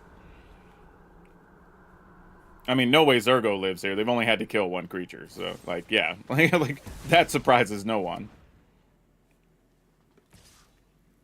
Oh, is their hand just all removal? All right, we need to find something else here then. Oh, well, you know what? You qualify. You deal a point, and if they don't exile you, I mean, like, yeah, it could be something. I'm also realizing this deck has, like, just enough life gain that we don't have to care about some stuff, which is kind of nice. Naga copies my Enduring Innocence? Sure.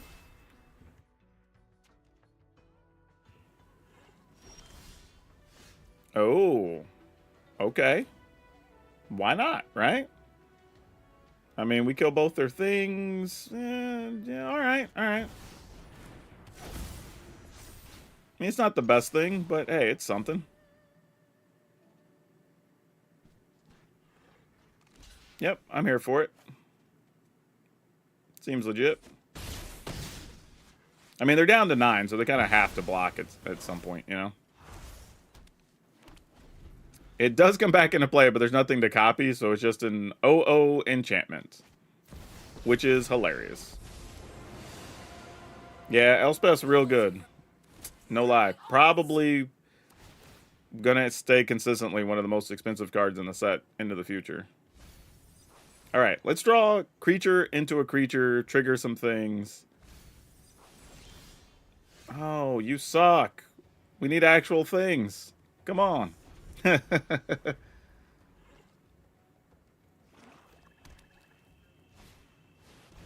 What is this guy? Whenever this creature or another creature you control dies. Oh, okay. Well, that makes sense in here. Yeah. Legit. I've definitely been a landlord today in our games, though. We are doing well drawing mana. More than we need to be drawing.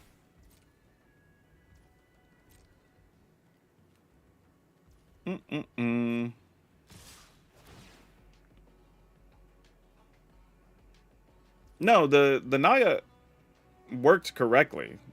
Just when it goes to the graveyard, it doesn't retain the same information of what it was before.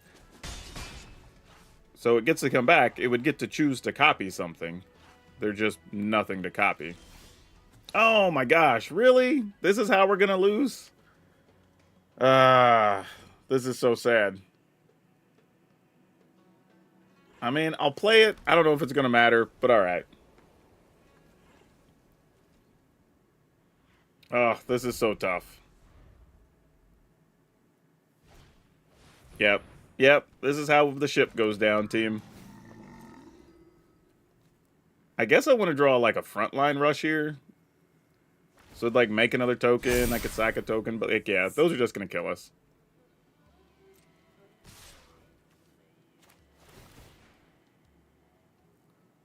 Yeah. Alright, I'm not even gonna do anything. I'm just gonna let them kill us. Like it's fine. I'm okay with this. Like we drew lands for the last 3 turns or whatever. Like I think we drew land, torch, land. So like it's fine.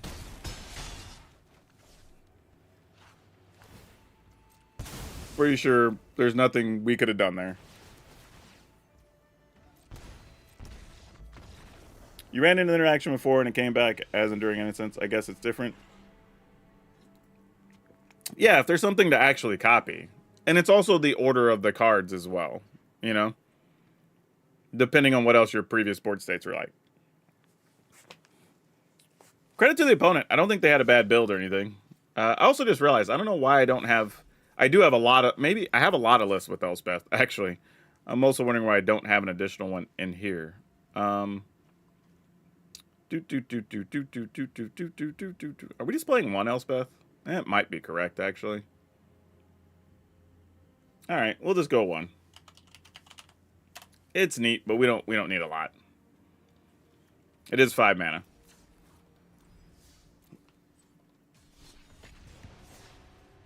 I feel bad for the other creators, because my luck's just been really bad today toward the end of games, where it's just like, All right, our deck's not really doing anything. We're just like staring at the opponent while we draw lands, you know. And that was bad because we even had the Enduring Innocence out. If we'd have got any creature, we could have been drawing cards.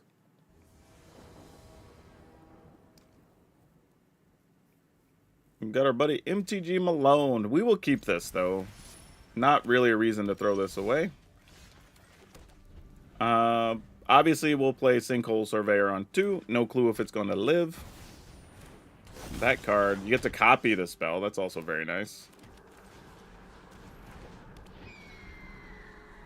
I'm going to move this over here so I remember to play that land later on turn 4. Because that's pretty nice. Alright, not blocking. Burn spell, hit me for a bunch. I could see that being real. Yep. Kill a creature. Oh no. Just hit me twice? Oh, the disrespect. Oh, that's not bad. Okay. I was just going to play War Leader's Call here, but this actually makes more sense. Let's do this. Because then we can attack, lose a life, make the spirit token, draw a card. Okay, that's not bad. I mean, our spells are just a way that we can't do a ton here. And I'll probably end up having to use this to get rid of this instead of... Yeah, maybe. We'll see how it goes. I mean, yeah. I mean, why not?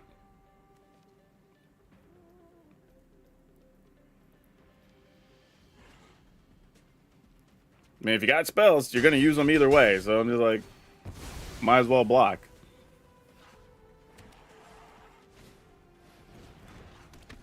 Okay. Fortunately, that didn't change our situation a whole lot. So, boy, man. Next couple turns could be good, though. Trying to decide how greedy I want to be, but I'm not going to do it. I think I'm actually just going to get rid of the problem card here and be smart. Attack. Make the token so we get a card, have a blocker. Another Zurgo. Alright.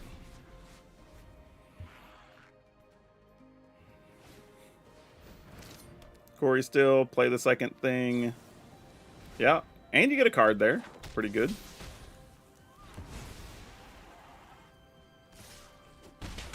I mean, Surveyor's trying to do real work here, though. Credit where it's due. I mean, this card is definitely trying to put in work. I'm going to go here. Oh, excellent. Love that. Not even going to waste time. Gonna attack. I will lose a life. Make another 1/1. Alright. Now next turn we get choices, right? We could Elspeth to get a bunch of tokens. We could War Leader's Call to set up an Elspeth. Yeah, I think things were about to get real for a second. Oh, that tramples. Just block this. Alright.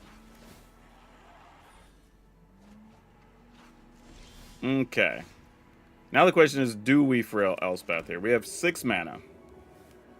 We can War Leader's Call. Double Call's not enough. But we could call Zurgo. That's a bit of a risk.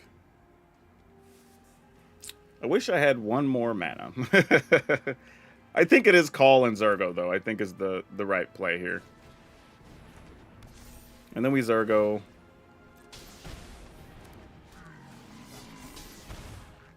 We attack, make a token, deals a damage.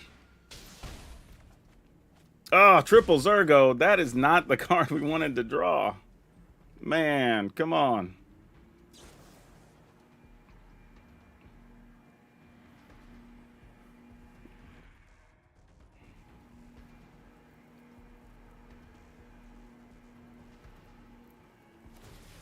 Yep, I was going to say I'd go upstairs too, because they have probably so many bounce spells and things here, it just makes sense.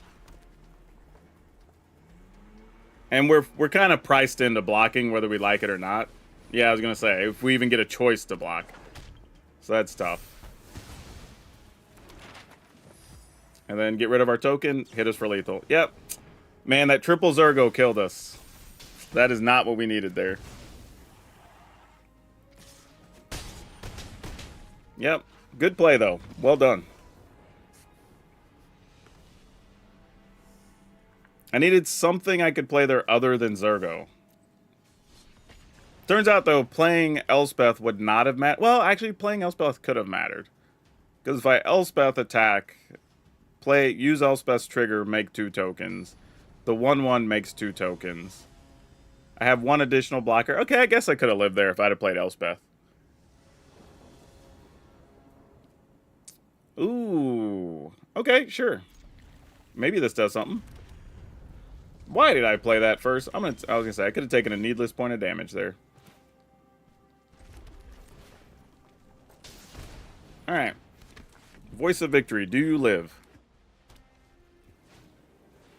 For now, the answer is yes. Alright, I was just saying thinking we're gonna need to draw land. So now I have to decide if it's more valuable. I think this is more valuable here.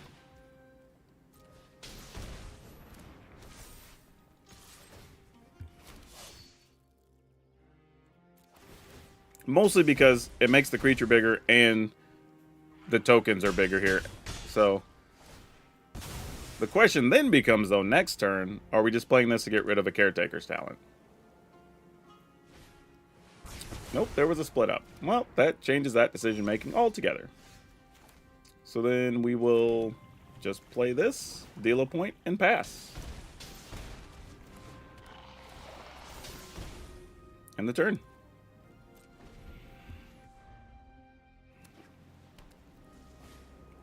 Caretaker's Talent, assuming they will target to try to copy. And we will not allow that to happen. Alright. Can we kill the... Ooh. Hold on. Nope, we don't have a land for that. This would do 3...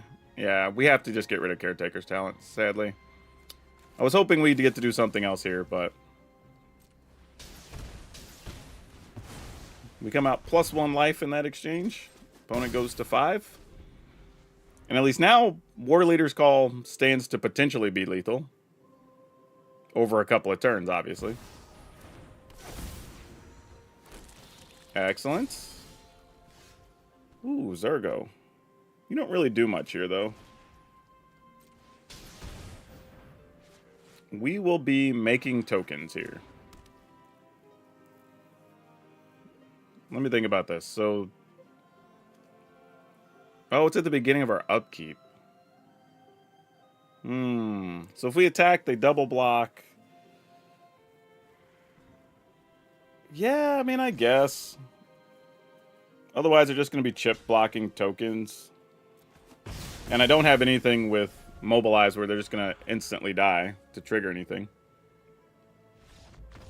Oh. What? Wait, this would have gained life and you get a token and like I don't have anything yet. Okay. Well, it is what it is.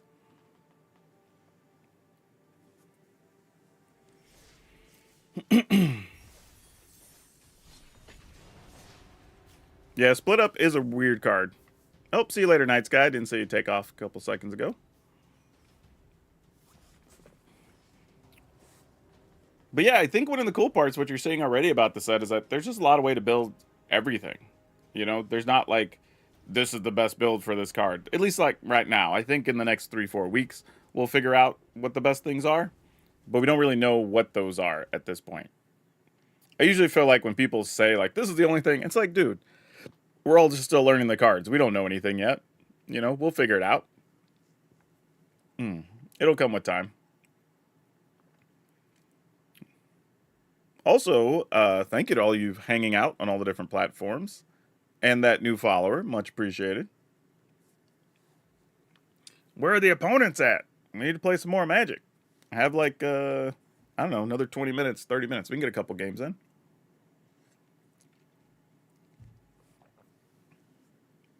Do do do do do do do do do do do do do. Been a good lunch break. Well, I hope the rest of your workday goes well. All right. I don't know who this is. They got a generic human token account. So I don't know what that is. Opponent goes first. Sure, let's keep this.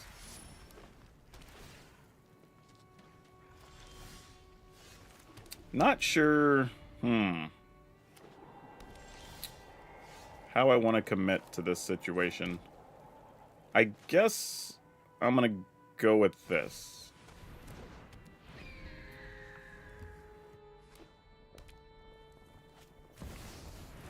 Oh, man. I thought we were going to get to have fun today. Alright. Well, if you have a sweeper, we'll get to see it here. I'm just going to +1 this thing. Like, I assume we're going to lose our creatures anyway, so sure. Nope, another Overlord. So they didn't quite have it there. Not to say they don't have Sunfall next turn, but it wasn't there this turn.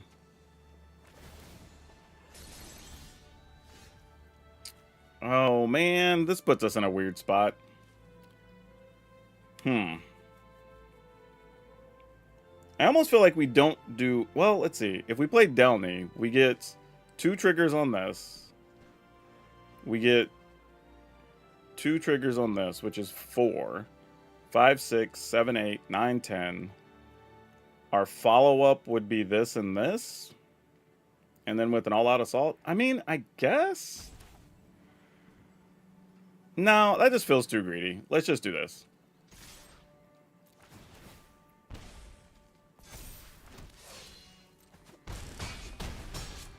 I just couldn't convince myself that that was the right thing to do. In the turn.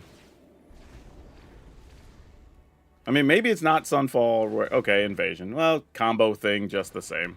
Alright. So yeah, we didn't have a shot of getting there anyway.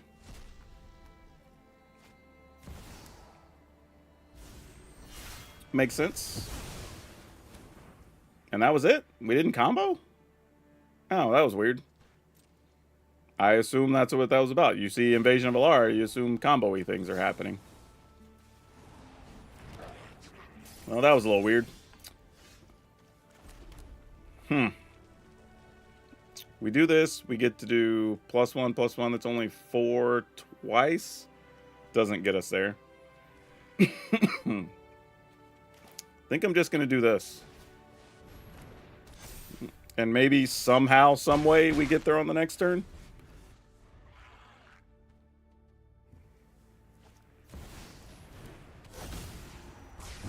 Yep, they're gone.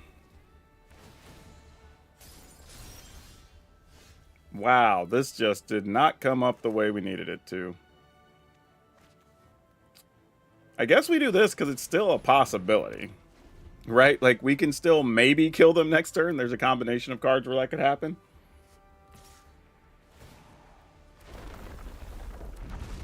Sure. Oh, here comes the rest of the combo.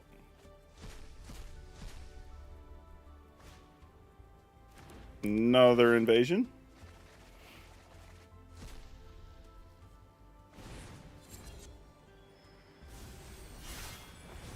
Yeah, this deck already existed. It just is playing Dragonback Assault. It's like the only difference. Alright, another dragon. I mean, we're basically dead in 2 turns here. Minimum 2 turns. I mean, they could find a way to just kill us next turn. That doesn't help, sadly.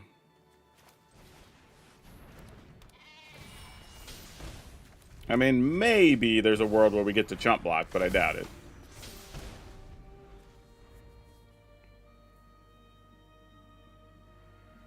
Man, if we just had any cheaper creature a turn sooner, we might have been okay. What's the backside of this again? Oh, yeah, we're pretty much wrecked. Actually, it doesn't even matter. I'm trying to think, because we have all out assault, but I'm trying to think, like, does it matter that we have this card? Probably not. So just, you do what you're going to do. I was mostly just trying to think of a scenario where the life gain mattered more than anything. Like, if it did, I probably would have blocked, but, like, I just couldn't come up with anything.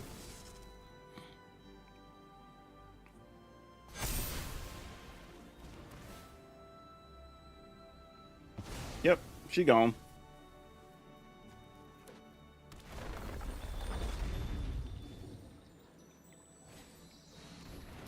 Mm-mm-mm-mm.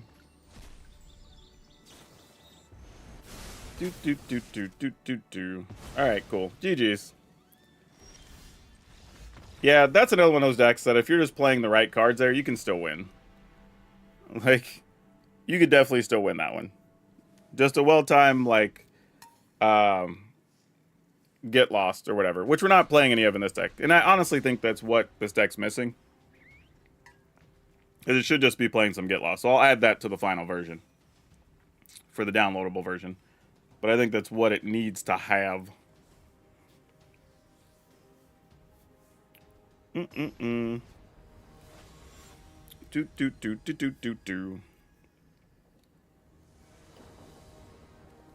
Ah, we need to be on the play with these types of hands. But this isn't terrible. If we can find a white land, this actually scales up pretty well. Or we just play a bunch of headliners, I guess. Oh, headliner, you are a dead little goblin. Oh no, I thought that meant there was going to be a 1-mana removal spell there. Show off. Really? Okay. Knowing there's a show off. Alright. I was just trying to think of the order I want to do things here, but this is fine, I guess. Alright. I mean, there is a world where we could attack, play a headliner, sack the headliner. Like, not the worst thing.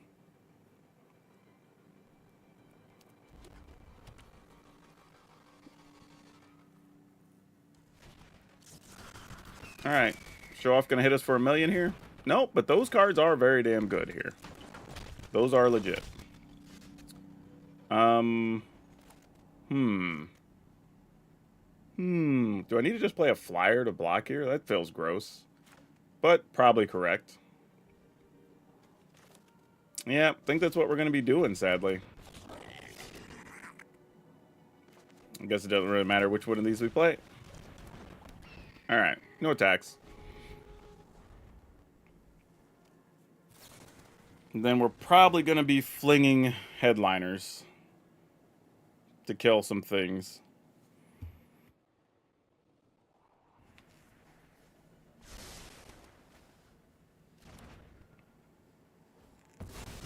And another one, which is good. I mean, it does set up some really good plays for them.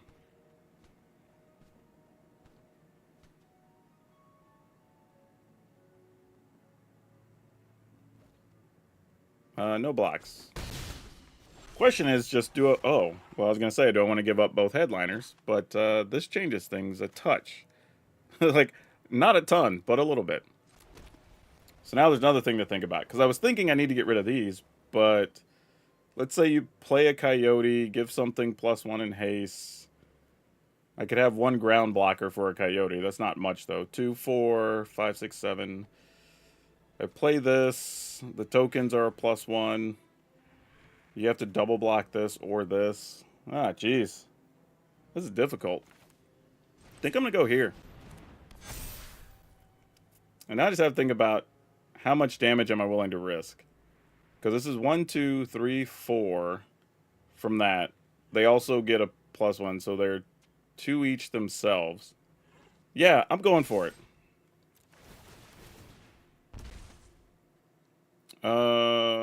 Do I want the token? They'll have to double block, though, if they want to kill it, so that's fine.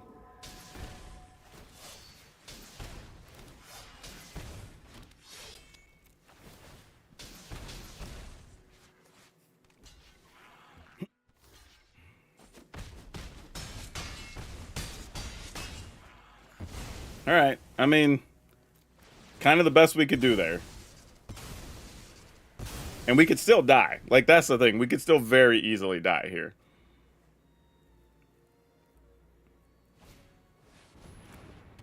Alright. And then you play a spell. You get new targets. So you get copies. Alright, so I don't think that kills us, because those are actually creature spells. But they do get a chance to gain a lot of life here. And have a lot of blockers next turn. But we also get to make a bunch of creatures. Ooh. Does that do it? Alright. A taxis?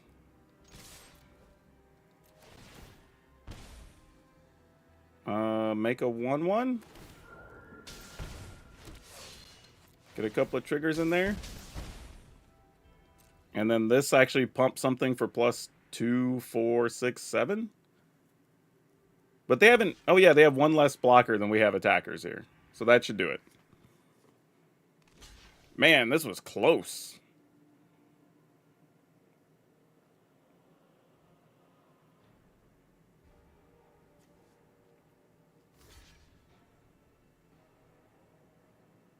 That deck they're playing is actually pretty sweet. Good use of plot, honestly, with the play the second spell thing. Whew. Close. Close. Wow, that was a good one.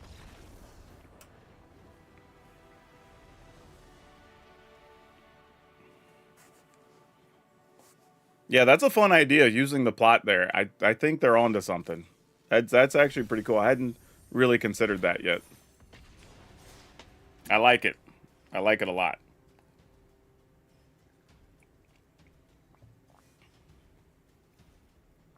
Yeah, I think to win on that last turn, I either had to draw some combination of Elspeth, the card I drew, or another War Leader's Call. I think those are the only outs I had there.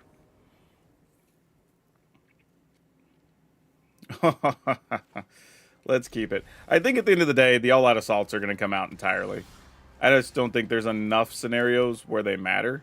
Not like it's bad, but in this build, I don't know if it's the right card.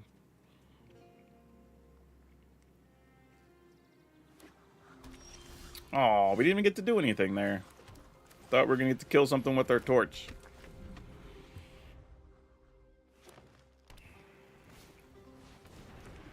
Dragon Lord Servant. Well, dang it. I kind of have to use the torch now. Dragons get expensive. And dangerous, actually. Yeah, I'd love to have a card here, but I can't justify that. Sure. What is this? Deals... Well, you know what? I probably should have done this pre-attack now that I'm thinking about it, because if they even have, like, their own Torch the Tower or something, I just lose that card. Well, they can't play it on our turn anyway. What am I doing? It wouldn't even matter. Yeah, that's fine. And then we will play probably nothing here. I think we're just going to... I say nothing. I mean, we're going to Torch at least, but I don't think we're doing anything else. We're going to wait on the frontline rush. Depending on what they do, we might need this to help kill a dragon. Speaking of which, that's a real thing. Okay, we will play this, and then Ataxis.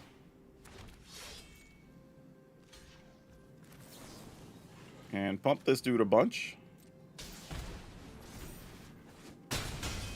And then hope to draw an untapped Black Source soon, because that would be helpful. Almost. You were close, deck. Almost. I'm actually... Ooh. Ooh. We do this, we get multiple trick. Nah, let's do this first. Just in case things go a little side. If the opponent was a little lower, I would have just played this and double triggered and went nuts.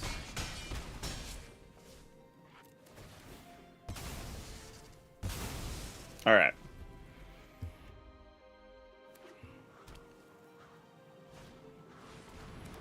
Shrieker. He gone. What happens here if we do this? Nothing much. If we do this, nothing much. All right. Let's just get rid of that then.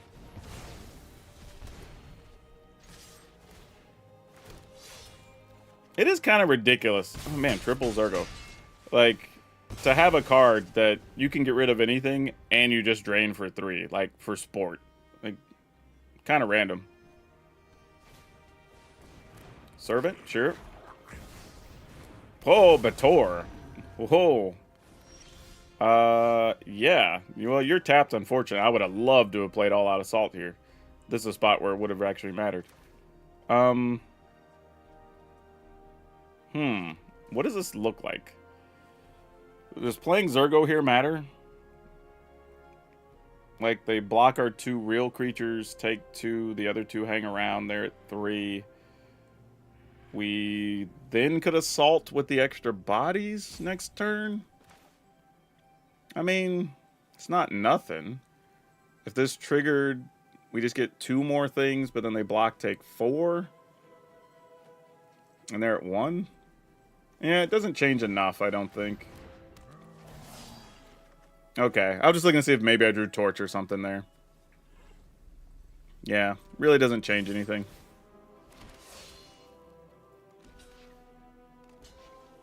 Alright. Hey, thanks for that there. I was going to say you're not going to block the Enduring Innocence. I was about to be wild. You're just going to take an extra point for no reason. I mean, I wouldn't have been mad at that. It would have just been weird.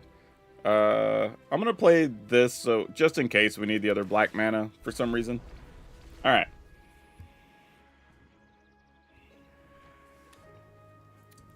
Good luck, Zergo. I don't know how you're going to make it. Man, I was not expecting to see Bator, though. That's rough. Dracosaur does first strike. Kind of annoying. Opponent says GG's. Alright, cool.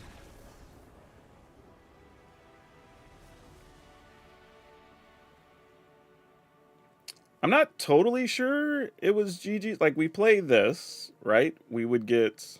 Well, I guess if we do this, we get to double trigger. So that if they don't have a way to kill Zergo, then that's just it, right? So they would take... We would make 4, and they could block 1, 2, 3, and then 4 get through. If they don't have a kill spell, which I'm assuming why they GG'd. So not knowing if they had the kill spell, I was debating playing All Out Assault.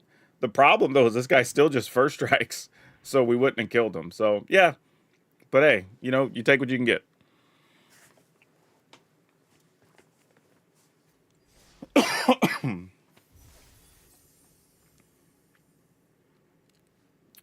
Yeah, Enduring Innocence is actually great in here. I don't have a problem with that at all. I think it's a great card for this deck.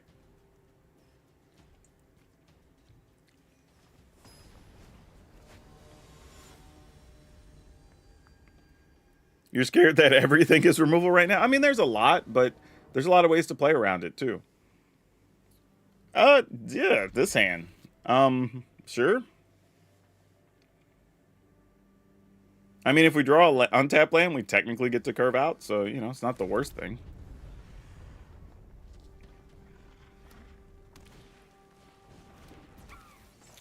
Might as well get rid of that. Mostly because, you know, our turns are... Mana's tied up for a couple turns here anyway. We sort of know what's going to happen already.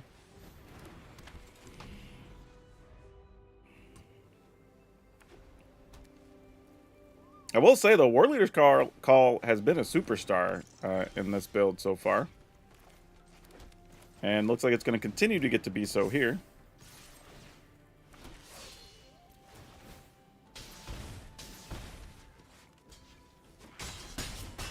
Alright.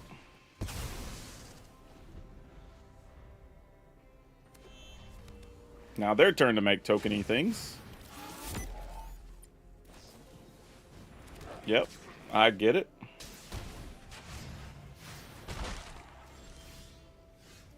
Ooh, okay. I think I'm just going to get rid of Arabella here.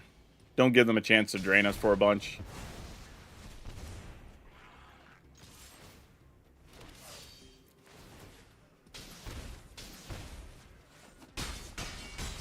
And the voice of victory is 4 toughness is just big enough to be annoying to the opponent. Alright, fear of missing out. Goes and gets. Don't know yet. Another fear of missing out. Oh, that's legit. And no attacks from the opponents. Alright, so I'm going to do this just so I have the option of a combat trick to get rid of it if I need to.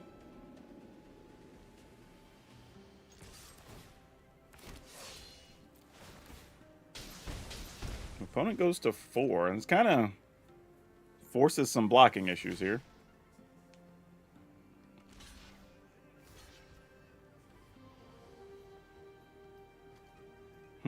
I could make 2 bodies and then fling a thing.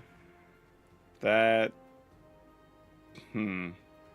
Yeah, making the bodies is just better here. Making sure arena taps appropriately. Thank you, auto tapper. Fling this at one of those. Doesn't matter which one. I guess I could have waited to do that. I already had enough creatures out, so... Because if they get a sweeper or something here, it kind of feels bad. I could have waited and done it during their instep. Didn't matter, though.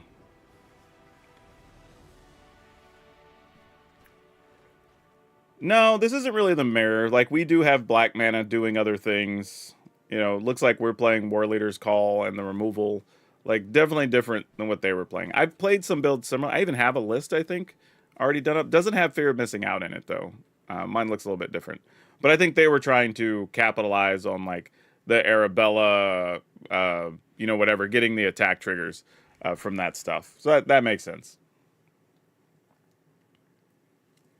All right, 1 or 2 more, and then I think I've got to call it because I got to go record a podcast. But I will be back on at, if I was guessing, very close to 6 to 6:30 Pacific time. And then we'll probably go for another 4 or 5 hours.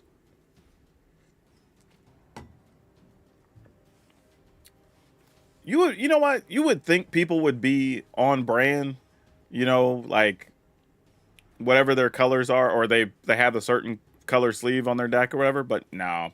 Most of the time, that's just a thing. Which I get, because I like playing with the Vivian avatar. And then, you know, I end up playing some, like, red-white deck or something. So I kind of get it. See you later, Orlapod. It's good having you hanging out today. Also, thanks for all of you coming and just hanging out. Lots of you on the YouTubes and strolling in on Twitch. Much appreciated. Waiting for an opponent here so we can get another game or 2 in. We'll play till we get 1 more win. How about that? No, we have a new Siege Rhino, which is pretty cool. I do have it in a deck, so we'll probably play that after the break. So if you're looking forward to seeing that card, I think I have it in 2 lists. For sure in 1 list, maybe 2. But yeah, definitely looking forward to playing with that card. Hey, Stormbreath Dragon, good time to come around while we're talking about dragons. I'm going to cancel and hop back in, see if I can find somebody. But yeah, the deck, one of the decks I have it in has like a couple of ways to recur it. So that way you could keep getting it back and drain the opponent, like do that whole thing. So we'll see if that's a viable way to win some games of Magic or not, but I think it could be.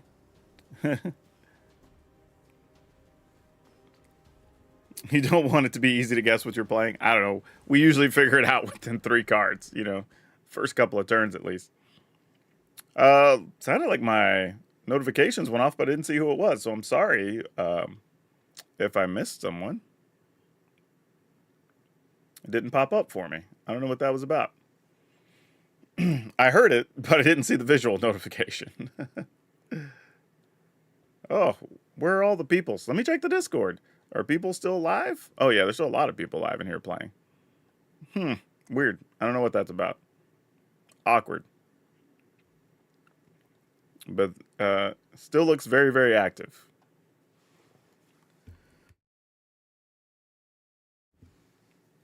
Okay, there we go. Found somebody. Oh, Legend VD again.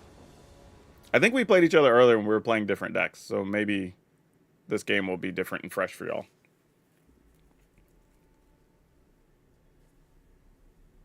But we shall see.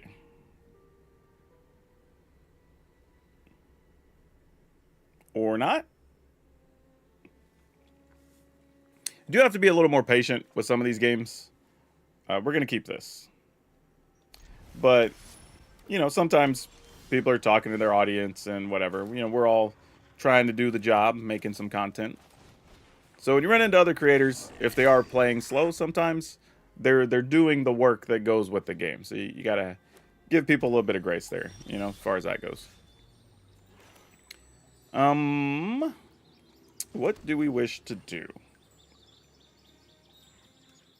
Am I playing Ellis here? No, let's just attack. Okay, the mobilize happened. You have this mana. Something, whatever we play is going to die here, right? All right, I'm going to go with this. This is like the least of the things in my hand that I'm afraid of losing.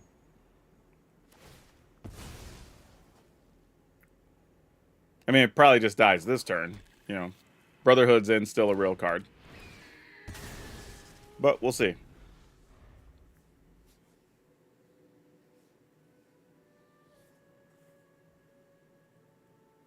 Well, looks like it's got a bullet pinned for his head right now. If it's going to be a 3 damage spell, they're probably going to hit it now, but we'll see.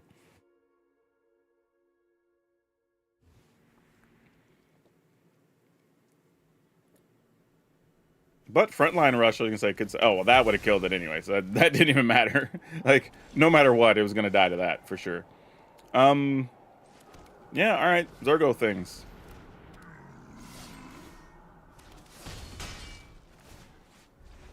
I don't know if Zergo survives here, but, you know, we'll try.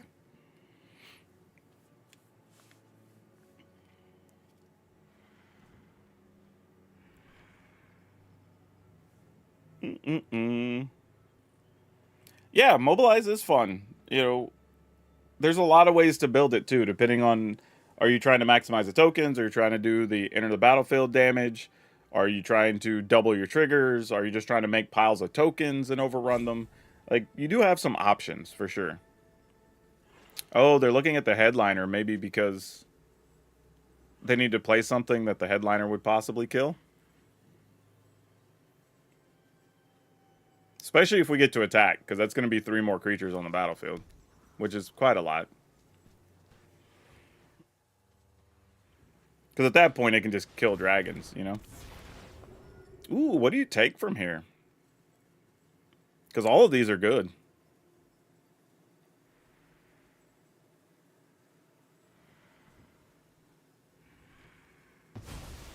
Took Delney. Probably the right call here. Ooh, that's a good one to have, though. Not gonna lie. That's a real good hit. Wasn't expecting that. I guess we just do it, though, right? I mean, we can't not. We get a 3/3. Get to attack. Make a bunch of bodies. Alright, well. Hope our board doesn't get eaten up here. Okay, so it's GG's. Alright, cool.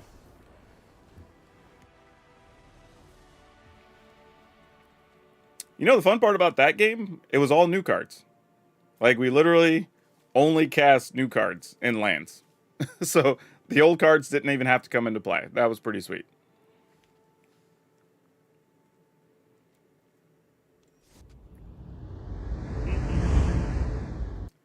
Yeah, so, mobilize. If you want to do Mardu tokens, you want to do mobilize tokens, there's a bunch of ways you can build it. And they're all apparently playable. At least right now in the early part of the season. You know, you could even go deeper and play like impact trimmers, I think is a thing. You could go kind of shifting to more of the red-white tokens and take advantage of some of that traditional stuff with Arabella, with Animpakal, and then maybe just play like Zergo or whatever if you want alongside that with some of the other mobilized things. So like there's a few ways to build this. So yeah, have fun with this one. It's a fun list. Should be fairly easy to build. So yeah, it'll be interesting. And the cards in it are probably going to be played in a lot of other lists as well. That's the other thing. So you don't really burn too many resources you're not going to get to reuse, which is super nice. But you know the drill. Link in the description, all that good stuff. Check out sponsors, Tales of Adventure, use the code, and watch another video and watch all the way through, because that always helps. That's all of you for now. We'll see you next time. Boom. Yeah, that was a good one. I enjoyed that, actually. That was surprisingly fun. Put it up on the screen again for anybody who wanted to see that list one more time. The weak card, weak link in the build definitely was inevitable defeat. Or not inevitable defeat. What am I talking about? All-out assaults. We want more inevitable defeat. That card's actually good. All-out assault just needed to come out the list entirely. We didn't get to see Elspeth in action after we added it. But I do think Elspeth could be very good in this list. Like, there's turns where, like what we had on that last turn, if you have Elspeth and everybody's like, yeah, double tokens across the board. Awesome. You know, like, why not? It's like supercharged Delny in a way, but not a whole lot I would change other than trying to get another removal or two into the deck. It's a little weird because we're kind of tight on creatures. So, I mean, at best, you could cut like one Windscrag Siege. And I don't know. I mean, maybe Elspeth doesn't make the cut. She might be too expensive. Siege was actually fine. We only got it out and we got it in one game early, and then we got it in another game, but the game was basically over. So, but it does actually do a fair amount. What I like about it is if you think your opponent's going to sweep the board, then you can just play Siege and just say, okay, well, worst case scenario, start of my next turn, I'm going to make a token, right? And then if you already have like War Leader's Call or Enduring Innocence or whatever, you're still getting your value without having to do a lot of extra overcommitting to the battlefield, which is what I like about it. But also, sometimes it's just going to win, right? If, like that last game state, if you have like a War Leader's Call or something out, then Siege, all right, when we attack, we're going to double everything and make 5 more dudes or whatever the case is, or 6 more dudes, and your opponent's just dead. You know, that's kind of just it at the end of the day. I think, though, man, this is really tough, because I feel like we do need at least 2 Get Lost. Because we don't really even have a way to deal with, like, enchantments or artifacts or anything like that, which would be nice, but I guess the question comes down to how often do we want Windscrag Siege? And I kind of want just the fun of card to just do some silly things in here. So it might mean cutting Elspeth. And my problem with that, though, is Elspeth literally just comes out, put a +1/+1 on everything, and your stuff flies, and that can just end the game, right? Where you have, like, 2 creatures, 3 tokens or something, and then they all just come over the top.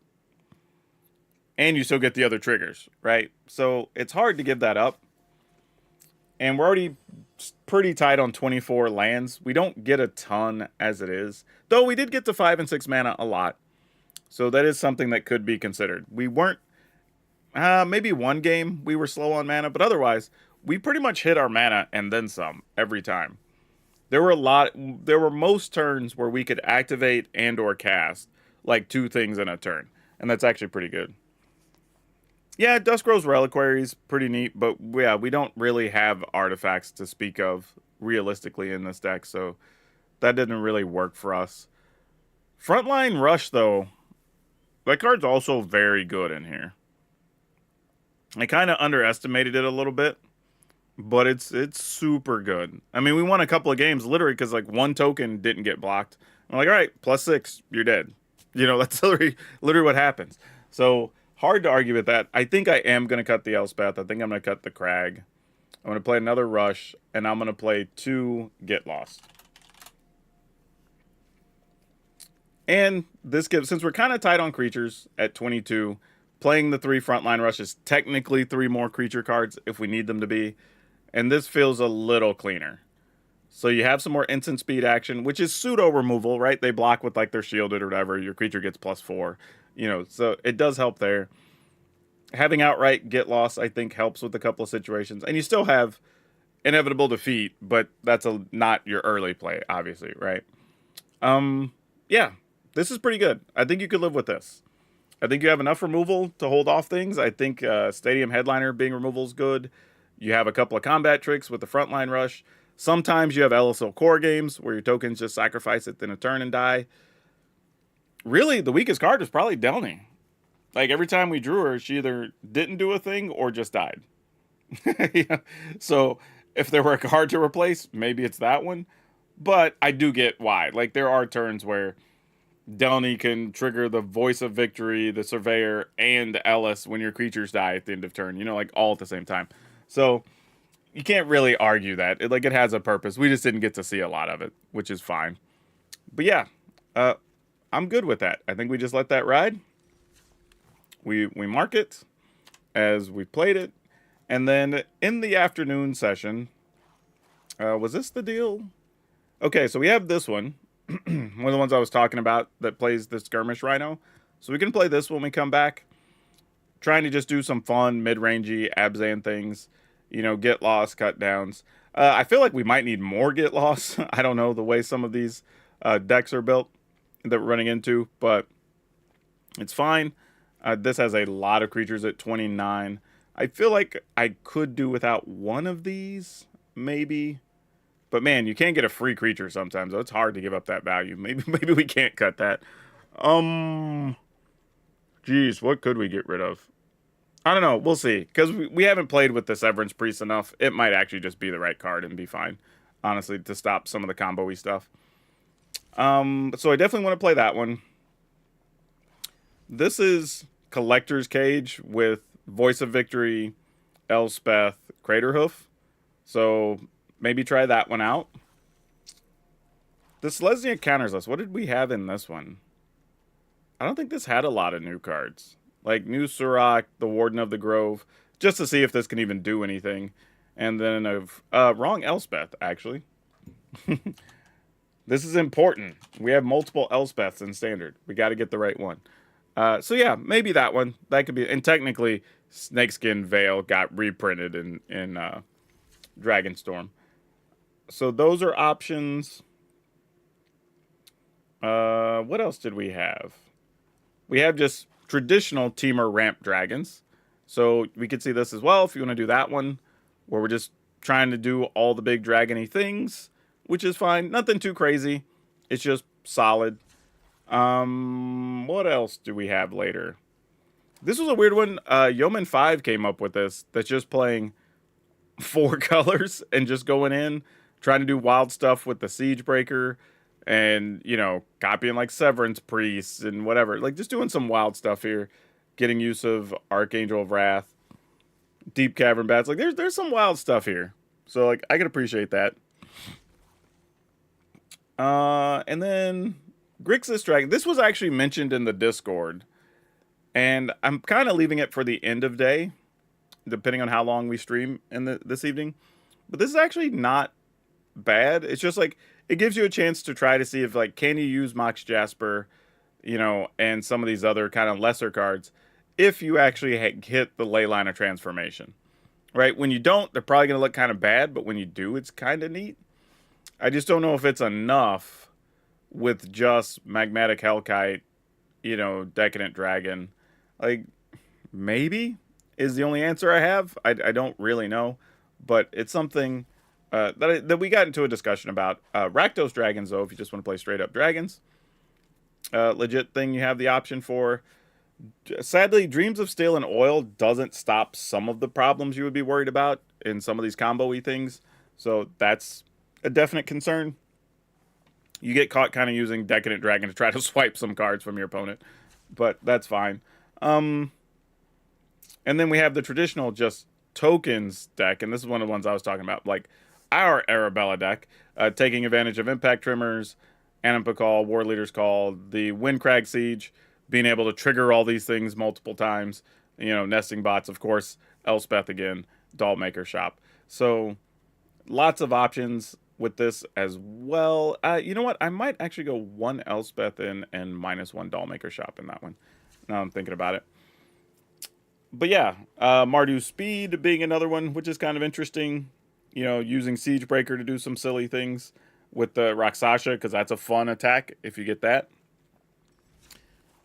But yeah, there's a lot of stuff, basically. So many things. So I have a lot of decks queued up that we can play this evening, but I have to take off for now. I got to go record a podcast, edit a video, and then when I'm back, expect, I'm going to say 6:30 to 7, sometime in that window, Pacific time this evening, I should be back on. So keep your eye out for that. Otherwise, go watch some videos. We have 2 videos up today. I ranked all the dragons in Dragonstorm, so that was actually kind of fun and difficult, honestly.